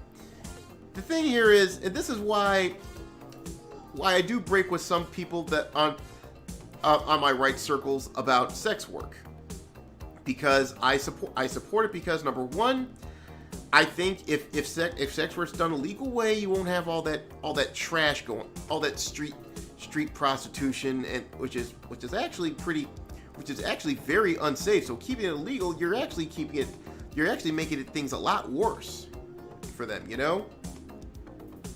And that's number I mean, one. I don't disagree. And number two, as someone who's a creator himself, I respect the hustle. Okay? This is why I don't have a problem with sex workers. Hell, I got several sex workers that I'm close to. I see them as like honorary sisters. That being Mercedes. By the way, free her already. Stop trying to keep her. Either convict her or what have you. But enough of this shit. It's been 3 years. Or you have our Gaz Vienna, and by the way, congratulations on her for moving to Washington State. She finally left Nevada. I don't know what she's probably doing something related to harm reduction because she is also a she's also got her doctorate, I believe, not too long ago. Wow, props. Yeah, definitely props. Justine, did you say something? Yeah, I said good for her. Yeah, God bless her. Also, there's quite a few other people. I don't talk to Persephone or Peyton, wherever she goes by nowadays. The one I talked to her, I don't talk to her as much ever since probably the lockdowns. because Australia is now a fucking prison colony again. But shout out to her. But there's also Ivy Tenebrae is also another mutual follow. And there's plenty of, like I said, the point I'm trying to make is, when it comes to sex workers, I respect the hustle. Okay, this is why, because if to discount or basically say, oh, they're whores, that would basically dissing myself as a creator myself. Because yes, they're doing shit with their bodies, and most of the chicks are pretty nice, you know. But what I don't like are the Pokemongs or the Amaranths of the world, or the Alinities. That's the people that I don't like. They need to lose their careers. They need to be... See, I used to not like Amaranth until I saw the comments where she was responding to people who got, like, big mad at her for buying a 7-Eleven. And she made the response of, like, yeah, if you have a lot of money, it's just sitting there doing in the bank. It's not really doing anything for you. You're supposed to invest it and make money work for you. Well, now, as someone who's an investor and I give her capitalism, like, yeah, I give her props for that. I give her props for that statement. Doesn't change the fact that you're an ETHOT, but still. Yeah, it's just the attention. Like that. It's just the the sort of like teasing attention, stringing people along shit that I don't like. You know, the same thing with that Bernie bitch or whatever the fuck. Okay, so yeah, the okay boomer girl. Yeah. Okay, guys. So next poster. Yes. Get qualified and get a normal job, or go out and help abolish your government. You're part of the problem. Oh, bull fucking shit. SAW. Yes. Bullshit. Let's tell the cosplayer. Well, first off, she's clearly already qualified, because otherwise people wouldn't be giving her money anyways. Mm-hmm. But that point aside, let's conscript the cosplayer to go overthrow the government. Yeah. What she's... It's a very effective job right there. Get the woman who has no military training to go out there and fucking get herself killed. What she's gonna do? Try to show her tits and give Putin a heart attack? Come on. You have a better shot doing that with Brandon. What skills do you have? I know how to use a sewing machine. Oh, okay, here's a select fire rifle. It's not that much different. He'll be fine. Yeah, he'll be fine. Then all of a sudden, oh shit, I'm getting shot at. That's really dumb. I'm surprised she got so much salt over this. I mean, like, if this happened to any of these people, they'd be doing the same fucking thing. They'd be pissed. You just took away somebody's source of income. Whether it's primary or not is irrelevant. Yeah, and she did explain this, basically saying that everyone's such a smart politician, that's crazy. Meanwhile, our people are fighting and struggling for years. Many died, many in jails, many escaped from the country, war victims too. But I'm not saying that we're struggling more than Ukrainians now. Don't even try to put words into my mouth. Almost every past Soviet country has had many problems and civil rights violations. If you're born somewhere in America, you can't probably even imagine how hard. We're experiencing that shit now here in the West. So let's just be fair, evening. But I get what you're saying. The former Soviet Union it's not always a pleasant place. Although their women are freaking foxes. You may go to jail for simply wearing clothes of the opposition colors, white and red. Can relate if anyone lives in South Central LA, or nowadays anybody wearing a MAGA hat. Just Google Belarus 2020 and read. Read how our people were killed and raped while peacefully fighting for our rights in our future. Also, I like how my Ukrainian friends are also mad about this ban, but some idiots from Poland and the USA are happy for girls being banned. Meanwhile, Putin chilling somewhere and having zero problems. Once again, Even Inc., you get a cheers for that statement. Oh, a little bit of the bubbly. Well, she's not wrong. She's number one on the bullet. Number one with the bullet right here. This is effectively this shit. All this bannings, all this is effectively doing shit. It's doing nothing. It's craptivism. Craptivism 101. And there's one more. Apparently, this is what I think she contacted. I think someone contacted OnlyFans or something like that, and I just wish if this was her, I wish she covered it up. She covered it up. Well, but for out of respect, we're going to still call her Evening. She said basically, please note that currently we are not restricting any OnlyFans creators in Belarus or Russia. Payment options. Oh yeah, bullshit. Bull fucking shit. Bullshit! I've seen the receipts already. The temporary measure, and we strongly believe that this issue will resolve soon. Again, bullshit. Bullshit! Thank you for understanding. Please accept our... Oh, like hell. And then, oh god, here we go. More bullshit. Yeah, it's boilerplate corpo garbage. It's all gonna be copy-paste responses.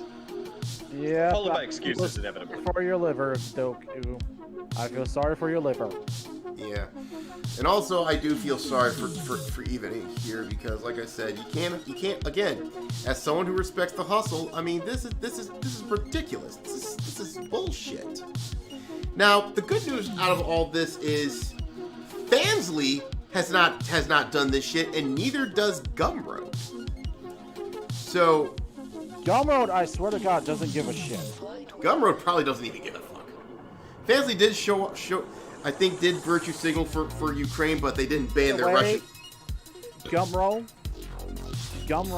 please continue and not giving a shit. Yes. And Fansly, they did say they give a bigger payout to Ukrainian creators, but they didn't ban their Russian creators. So props to Fansly for that. Yeah, I do have two friends of mine who are trying to make their own RPGs. I'm gonna ask them how well that goes, but if they start selling it, they're gonna sell it in Gumroad, and you bet your ass they're gonna make that opening just to show off their stuff. Gumroad, yeah, I might consider Gumroad in the future. Who knows? It's not only for selling loot cosplays, because there's quite a few loot cosplay players that use Gumroad. I think mostly Asians, I believe. I did kind of notice something when we were going over this. I don't follow the cosplay community or the OnlyFans community or any of that type of stuff. I only mostly hear through by proxy. But I find it rather odd that the immediate go-to response is they just assume that cosplay or porn or sex work or what have you is the only thing these individuals do, because I've seen comments and mentions or people get mentioned about like how they have full-time jobs or they do other things and this is just something they can do on the side, either because they enjoy it and make money or they're making a crap ton of money out of it, in which case I'm going to do the thing I enjoy more than the other thing. So it's pretty it's presumptuous to assume that these people don't have other jobs or sources of income, or that they're just dumb and the only thing they can do is shake their ass and show off their tits. Like, because I'm finding it more and more often that is not the case. Oh, no. People generally tend to be very these people generally tend to, ironically enough, value their privacy and their private lives much more than, well, at least half the idiots on Twitter do. Yeah, that's why I think I find it's pretty hard to get any sex worker to come onto any stream, mostly because they're understandably cautious about their privacy, and that's a good thing, because again, you gotta watch out because some of these people that are like complete sims, they can go into stalker mode. Well, yeah, you see how some of the type of comments that they're getting just over something as simple as being mad for losing a source of income, and you see the type of vitriolic reaction you get. Like, I'd be concerned about my privacy too. People are freaking nuts. Now, like I said, unfortunately, I don't have the juice or the clout or anything like that to help you out directly. Like I would give you some. I would because when I do start promoting Ronin, I do intend to see if I can get some of these cosplayers to work with me or something. See if I can get it, because of course, A, sex sells, and B, it'd be good to give other people some work, make it beneficial for both, build up some rapport among creators, if you will. But what I can do instead is I will be shilling out their stuff a little. Okay, so if you're into that stuff, she does have a Fansly account. So if you want to go ahead and give her donate $5 and check out her stuff, that's fine. You'll be actually doing her a great service because again, she probably relies on that for business income. Although I do wish she would have some better business. But these ladies need to find an alternative to Twitter very fast because. Oh yeah, that's true. That's true. Out, if you're not a member of Twitter, if you don't have a Twitter account, you don't get to see any of this stuff. Yeah, they that's now true. Implemented that shit. Yep.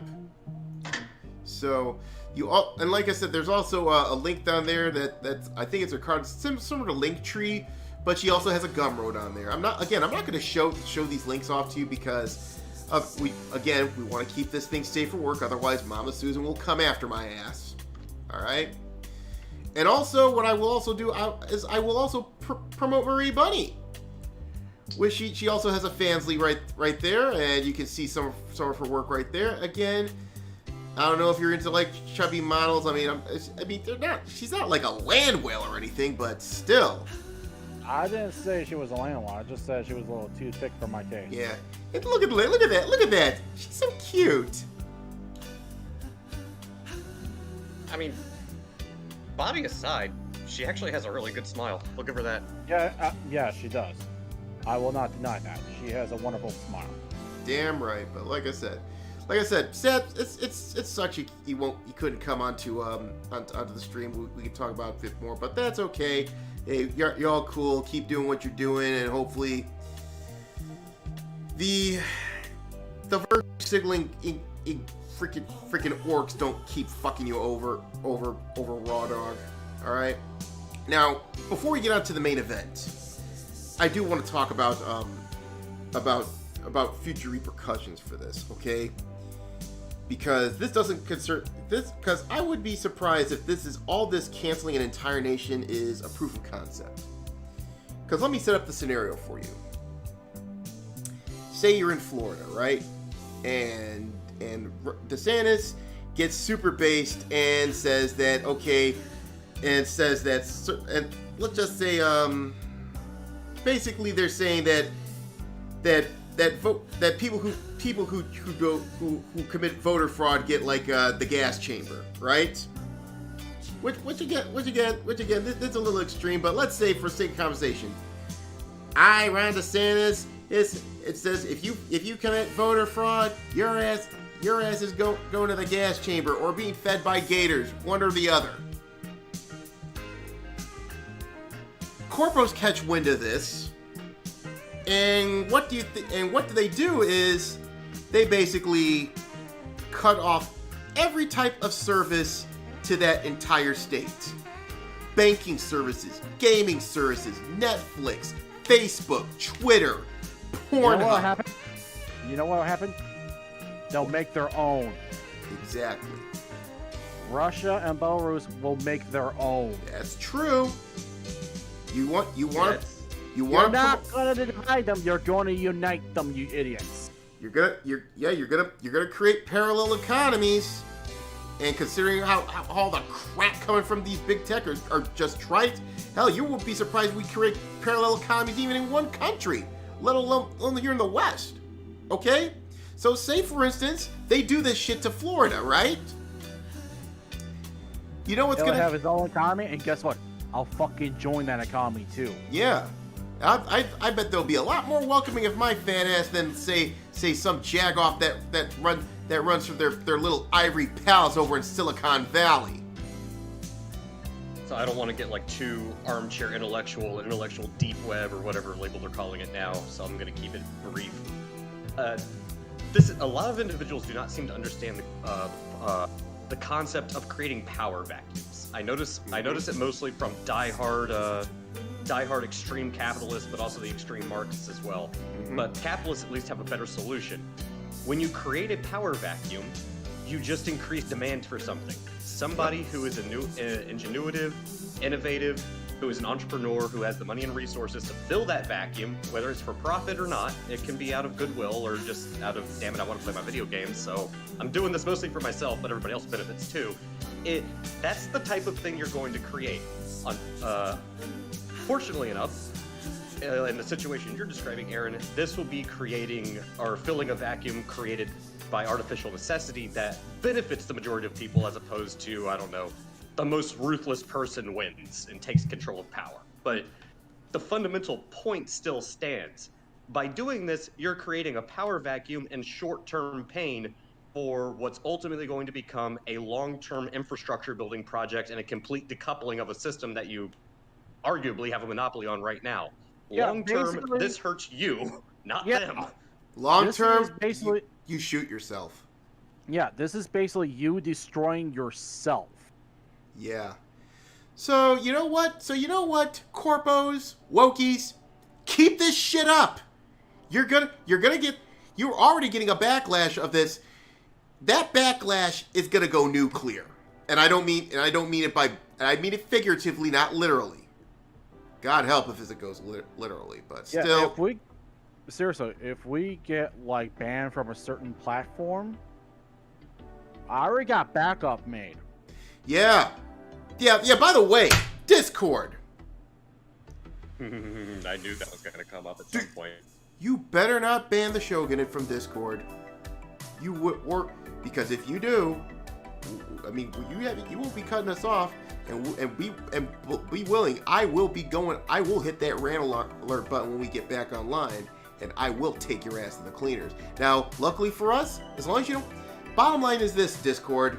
I know you have your new toss policies and stuff, but my message to you is simple: don't start none, or you won't get none, and you won't get none. Okay?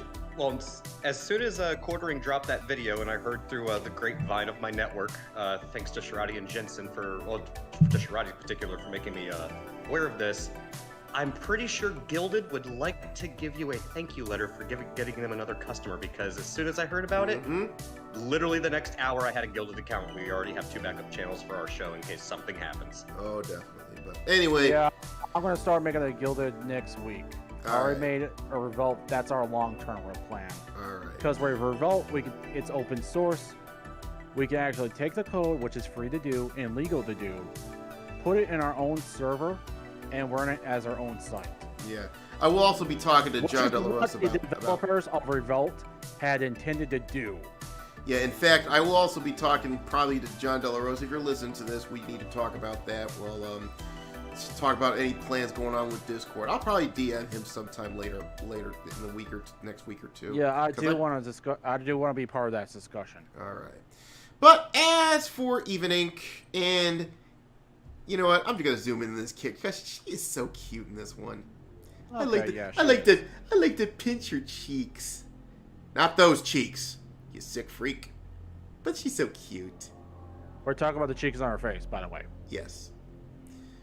But keep doing what you're doing. I'm just saying that for any SJWs that might be watching this. We're talking about the cheeks on her face, you sickos. And if you keep pushing it, I'll include her ass as well. But other than that, keep doing what you're doing, ladies. Those of you who are on Odyssey or Rumble, at least you won't have any interruptions. Those on YouTube, well, I don't know what to say. But anyway, so it is time for our main event of the evening. On that note, Con Hogan, play us in.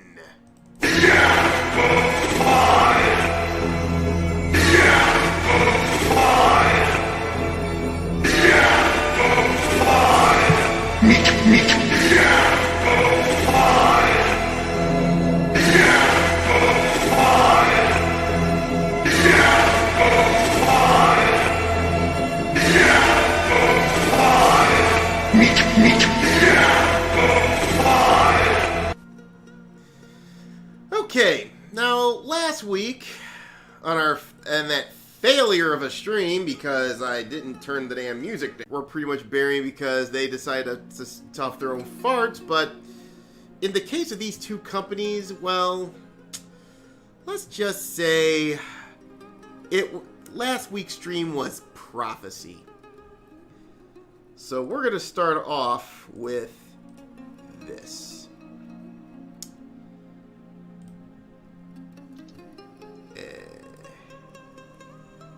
DC Comics.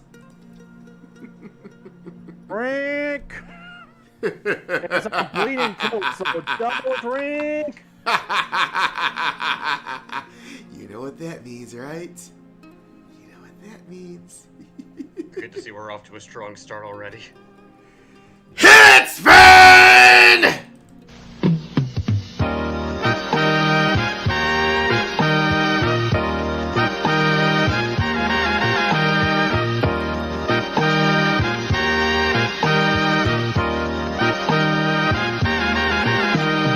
After midnight and my show's a nightlight and I'm cancelled. The movies are cheap and put viewers to sleep, so I'm cancelled. The Shadow. You need to give me Aaron, you need to give me a link to that song. Oh, I'll post the YouTube video because it was the original, because it was on the this is when Svengoolie had his last show on WFLD back in '86. He didn't revisit his Svengoolie character until he moved to Channel 26. But that's a little Chicago history for you. I'll explain it to you later. But it seems that DC Comics has got their eviction notice from their Burbank studios. And by the way, this is from Bleeding Cool, so drink. That's what I said. Yeah, I told you this was double drink because this is DC Comics and it's from Bleeding Cool, so. I prefer Bleeding Fool. Now, apparently the staff has been still working from home. Haven't allowed their Burbank studios to retrieve. Scroll up, is that? I thought it was Bleeding Cool. It's Bleeding Cool. That's why I have it archived. I said I prefer Bleeding Fool, but Bleeding Cool, they can go to hell. No, I thought you said this is Bleeding Fool. I'm like, wait a minute, hold on. No, it's not. No, Bleeding Fool's cool. I like Bleeding Fool. I like Bleeding Fool too. Bleeding Fool. Yeah, I have a link to that. I bookmarked that. But anyway, so while they're working from home, they've been allowed to their Burbank headquarters building to retrieve their belongings, which they couldn't get during the COOF lockdowns. And they've been told by Warner that they're going to use the space for something else. In other words,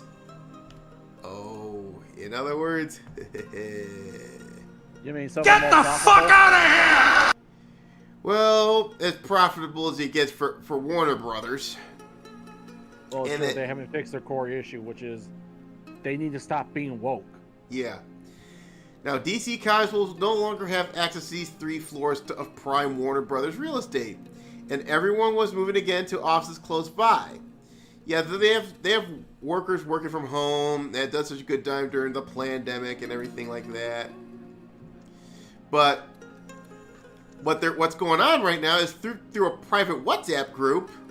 One of the staffers saw their package for for a new DC building and confirmed they will now be working on a hot desk model. Oh, you know what that is? Doku, I think you know something about that, do you? Sorry, what was the question? What's a hot desk model? What is a hot desk model? Pray tell. Actually, I do not know. Wait a minute, Doku doesn't. Doku, the business genius, doesn't know what a hot desk is? Oh my god, this is a. I do not work in I do not invest in entertainment companies. I don't pay attention to these particular types of practices. Well, okay, that makes sense. Well, folks, Explain, Aaron, please. This is a red letter day here on the Shogun. That's for sure. Doku is actually stumped on something.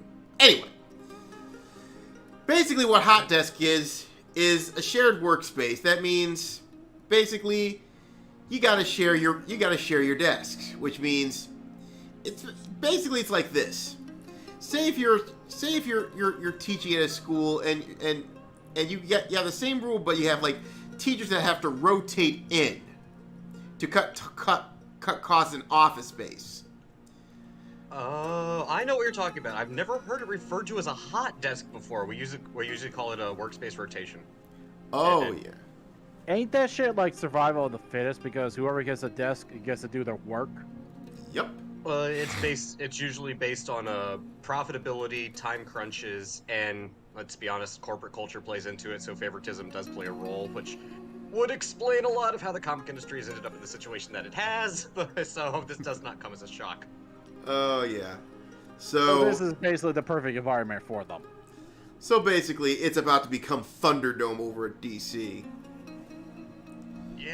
Yeah, that's actually a really good analogy. It's kiss ass to the right people, produce something that somebody likes. Doesn't necessarily have to mean it makes money for the bottom line of the business, but that's how you essentially get your workspace. Although it does make sense because this would explain why a lot of comic book pros are really upset about the indie market, because you can bypass crap like this. Oh shit! Do you really want to work in such an environment, or do you want to go indie, actually make something you actually want to make? What do you think? Make money. Why do you think Uncle Ethan bailed on the mainstream comic book industry? Yeah, plus you can work from home, work on your own time, you are your own boss, you don't have to worry about this type of crap. Yeah. Like, yeah. He paid off his mortgage with... Oh, now, more power to you. Now, this is the paragraph that I find interesting. The offices have become famous for reflecting the individual personalities of employees in their desks, booths, or cubicles. Whether it was Paul Levitt's elastic rubber band balls, Dan DiDio's potted plants that Jude Terra once believed I was hiding in, or DC branded neon signs on desks that could be seen from the street. But in this new building, it'll be first come, first serve for those who come into the building while the rest work from home.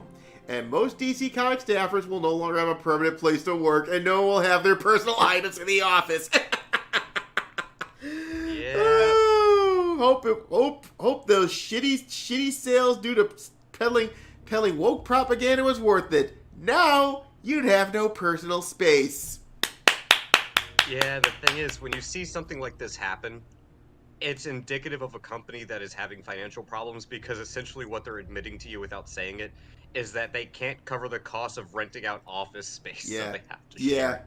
Yeah, it's judgment. It's when you see shared workspaces, when you see shared workspaces or rotating workspaces, you almost always see that in like small startups that are like 4 or 5 people but can only afford an office building with like 2 rooms. Mm-hmm. You don't see this from a company the size of DC Comics unless there's some serious trouble in paradise. Oh yeah, and there is a lot of trouble. So, and it comes in the heels of DC merger rumors going on right now. But I'm gonna basically say I don't think a merger is gonna happen. I think the Warners are gonna shutter DC within the next year or 2. I mean, either that or, well, they'll probably shutter the office space and move to a purely remote work environment for the people they decide to retain, and everybody else, tough luck. And pencils down, bitch. I guarantee you the next move after that, if this goes in the direction that I would imagine it's going to go in, is they're going to pull a Marvel and they're going to start licensing out the rights to a lot of their intellectual property. Oh, and by the way, and seeing that the indie market is burgeoning, I would not be surprised if if Uncle Ethan and a few others are willing to snatch it up. They're like sharks right now, circling the water as of right now. Oh wow, you could get some maybe you get lucky and purchase like some D or E tier superhero and actually give them a fucking reason to actually be readable again. Yeah, it'd be nice to make sort of a. I would be honored to find some D tier your Marvel or DC property and make a game out of it or some shit. You know, be pretty nice. See, this is when my venture capitalist mindset starts going off, and it's like, okay, if you do end up in a situation where you have to sell off intellectual properties just to cover the cost of your rent, what D-tier superhero or E-tier superhero are you willing to sell me for dirt cheap so that I can take it and do something with it and make it successful? That's what I'm thinking. Yeah, There's potential to make a lot of money here, actually, if you're in the right position to do so. Yeah, go full-on Bane Capital on these assholes. It's what they deserve. Yeah, but like, okay, let me see the list of your E-tier superheroes. Because obviously you're not going to make money off it because you don't want to. That'd be a waste of your money. But Yeah. I'm willing to take the risk. You know what I would. Yeah. Hey, you know what I would do if there's a Marvel property there's a couple Marvel properties that I would buy off of them. You're not going to believe it because it fits into my shtick. Jubilee and Dazzler. You know, I could actually think about it. I'm not gonna lie. No, that actually, just from the bit you've told me about what you're working on, I could actually see that fitting. Jubilee and Dazzler. You know what? Seeing the artist that I've seen that did Snowflake in Safe Space, if I could get that artist, I would definitely hire that. I would definitely buy off those two superheroes and basically say, hey, we're going to actually make them decent. We're going to actually make them cool. Yeah. So anyway, Marvel, if you're... Guess what? They're going to be beating the asses of the SJWs. They literally picked these names to mock the SJWs. Yes. By the way, Justine, you still there? Justine, you there? Because I was thinking... Oh, boy. She's AFK. Dragon, are you there? Yes. All right. What do you think of this? Yeah, they might survive, or it could just be the end of them. I don't think they will, but if they do survive, they're probably gonna have to cut out more of Yeah, there'll be a garage operation at that point. You know what? I just want to say this: if certain plays that I have in the works actually go according to plan, I wouldn't mind if DC Comics stays afloat for another year or two, and then I can come in and buy the rights to Whiplash. And I say that because I love Indiana Jones and Tomb Raider. Cool. So, that'd be worth. I would love to use that character in that type of setting or environment with that type of story because I think it'd be very fitting. Yeah. So here's what I'm gonna do. Here's the deal, Marvel. I'll stop dissing you if you give me Jubilee and Dazzler. Okay. I'll even have Justine tailor the deal for you because I know she'd be more than happy to work with you because she's got a sweet demeanor. But because you know me, I'd probably be a complete asshole about it. I'll tell you what, I'll just sit back and just do nothing more than gloat and have her do the talking. I'll just get Jubilee and Dazzler and I'll turn them into awesome properties for you. Shit, I could make. Shit, you remember when Dazzler first came out back in like the early 80s? God, you know what I'd do? I'd probably get American Chavez and actually make her an actual Cuban who hates commies. Yeah! I'd read that. Do it. I'll take those three. How about that? Deal? Yeah, just give us a Snowflake, just give us the Safe Space, give us American Chavez, and we'll make them into something that's actually readable. And by the way, I wouldn't mind going down this rabbit hole if it ever came to fruition, not for the sake of the profit, but for the shit-eating grin I'm going to have on my face if I can actually make these characters popular and profitable just so I can sell the rights back to them. Basically, the superhero origins of Snowflake in Safe Space is their family, who are a mom and pop shop, basically got burned out by burn, loot, murder. There you go. Yeah, but in my case, I ain't gonna sell it back to them. No, I like having him. It would be a nice desk trophy. Like, I would just have that business contract signed and just frame it and put it up on my wall. So every time I walk into work, I sit down, loosen up my tie, pour myself a cup of coffee, shot a clue in that, of course. And Project Veritas does have the Hall of Shame. Oh yeah, you know. That. Yeah, really.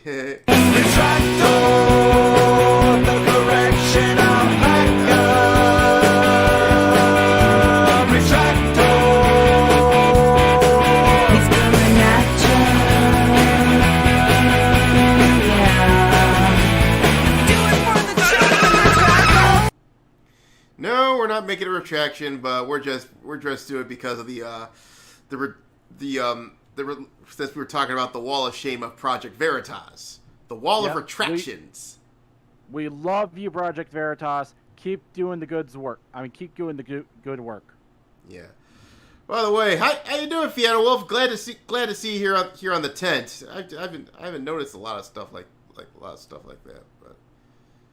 but yeah. But anyway, good to see you, Fiona Wolf. Welcome to the tent here. But DC isn't the only one that are being welcomed in with the icy embrace of the Shadow Realm. Well, or about to. In Funimation's case, they almost got the second foot into the Shadow Realm. Oh, this made me smile when I heard about this. Oh yes, same here. But you know what? Hold on. God damn, where's the? Well, in this case,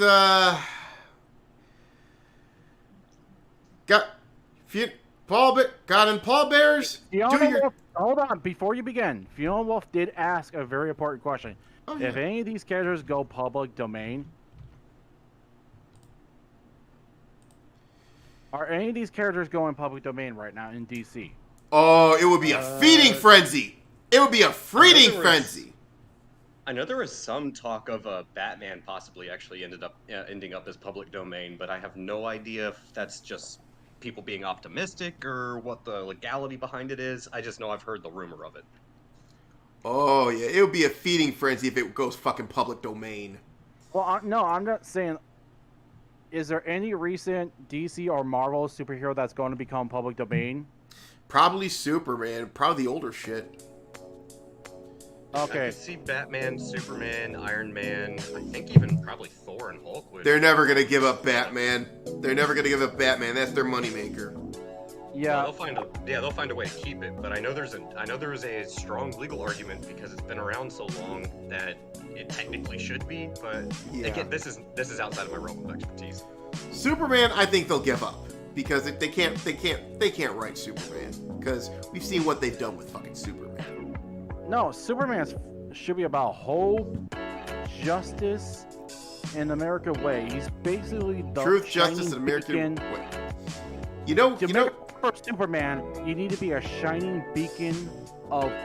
You need to be the pillar of what everyone should be striving to become. Yes, and I guarantee you, if Superman goes to the public domain, I can name a couple people off the top of my list that would probably take it. One of them being Dean Cain. He was Superman. Yeah. Anyway. Yeah. Now, when it comes to Superman into a Jesus figure because that's sacrilegious. Don't. But make Superman the shining beacon that people should strive to become. Yes.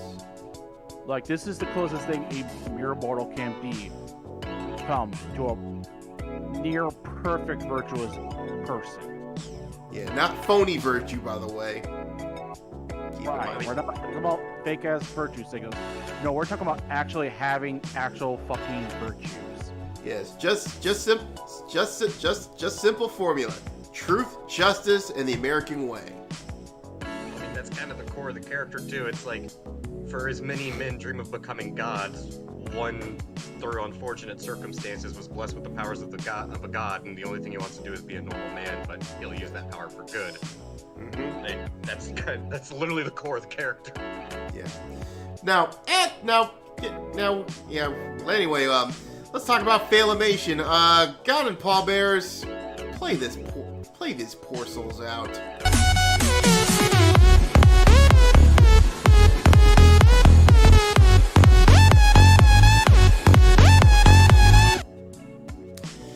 So Failamation is being rolled into cringy roll. By the way, drink for Polygon. So basically, just Funimation is being sliced up into meaty pieces and being stuffed in that crunchy roll. Yeah, it's like a freaking Thanksgiving turkey. So. Oh no, this is a Crunchyroll. So this is like, oh, this is where all the beef or the chicken or the shrimp goes into. Well, in this God, case, we started with a Crunchyroll, and now we have an empanada. yeah, but the problem is that meat is actually plant-based or soy-based, because we know the track record of Crunchyroll as of late. Hi, Guardian Spice, anybody? Yeah. I still can't believe I watched 7 episodes of that thing just for the sake of a review. Hey, here's hoping the people who try to fuck over Vic Mignogna. Yeah, those who try to fuck over Vic can basically get kicked out of the job. And Yeah, they need to go. Monica Rial, Jay Markey, all of Chris Sabat's little casting couch here. They need to go. Well, and knowing how corporate culture works over at Sony, it's a good possibility that those people are going to be. Bye-bye. I hope not. After that whole gay Dragon Ball Z character skit, that one of the fucking guys who accused of Vic being an asshole, being a rapist. I doubt it. Yeah. Dude, if I Monica was Rial and who was the I would other one? immediately pull all my stuff out of that. Yeah. I would immediately pull my stuff out of that. That's like, you disgrace our work like that? Yeah, if I was a Japanese student, I'd tell him fuck off. I'd tell him, Baka! You don't do Dragon Ball Z! You don't do Dragon Ball Z anymore! Then all of a sudden, they sent Kazuma Kiryu and Majima over to their headquarters and beat the crap out of everybody. Alright, I'm actually kind of glad you have this one as a main event, because I've been wanting to say something about this. I just don't have a lot of people who are normally going to talk about this particular type of pop culture news. So I'm going to use this as an opportunity to vent. Oh, you got a rant coming for when it comes to Crunchyroll, right? Make the Oh yes, you know what that time is. The music's going off, and it is time to hit the button.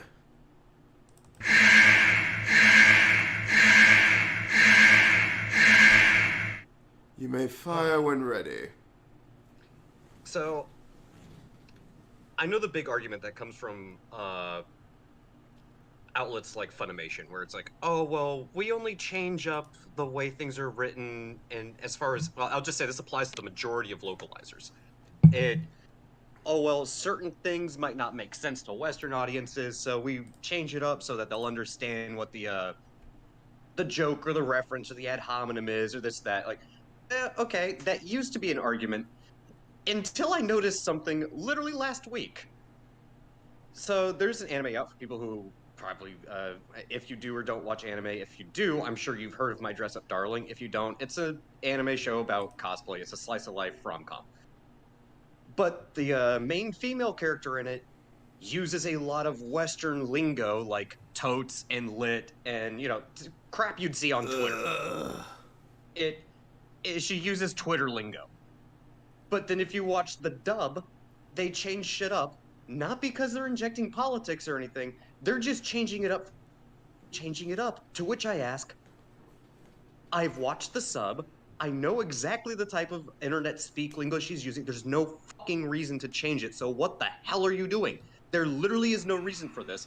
In fact, it actually changes the context of a lot of the interactions and takes away from it. And I don't want to hear, well, Western audiences wouldn't understand it, because this is something that Japanese people are less likely to understand than some frickin' 5-year-old dipshit on TikTok.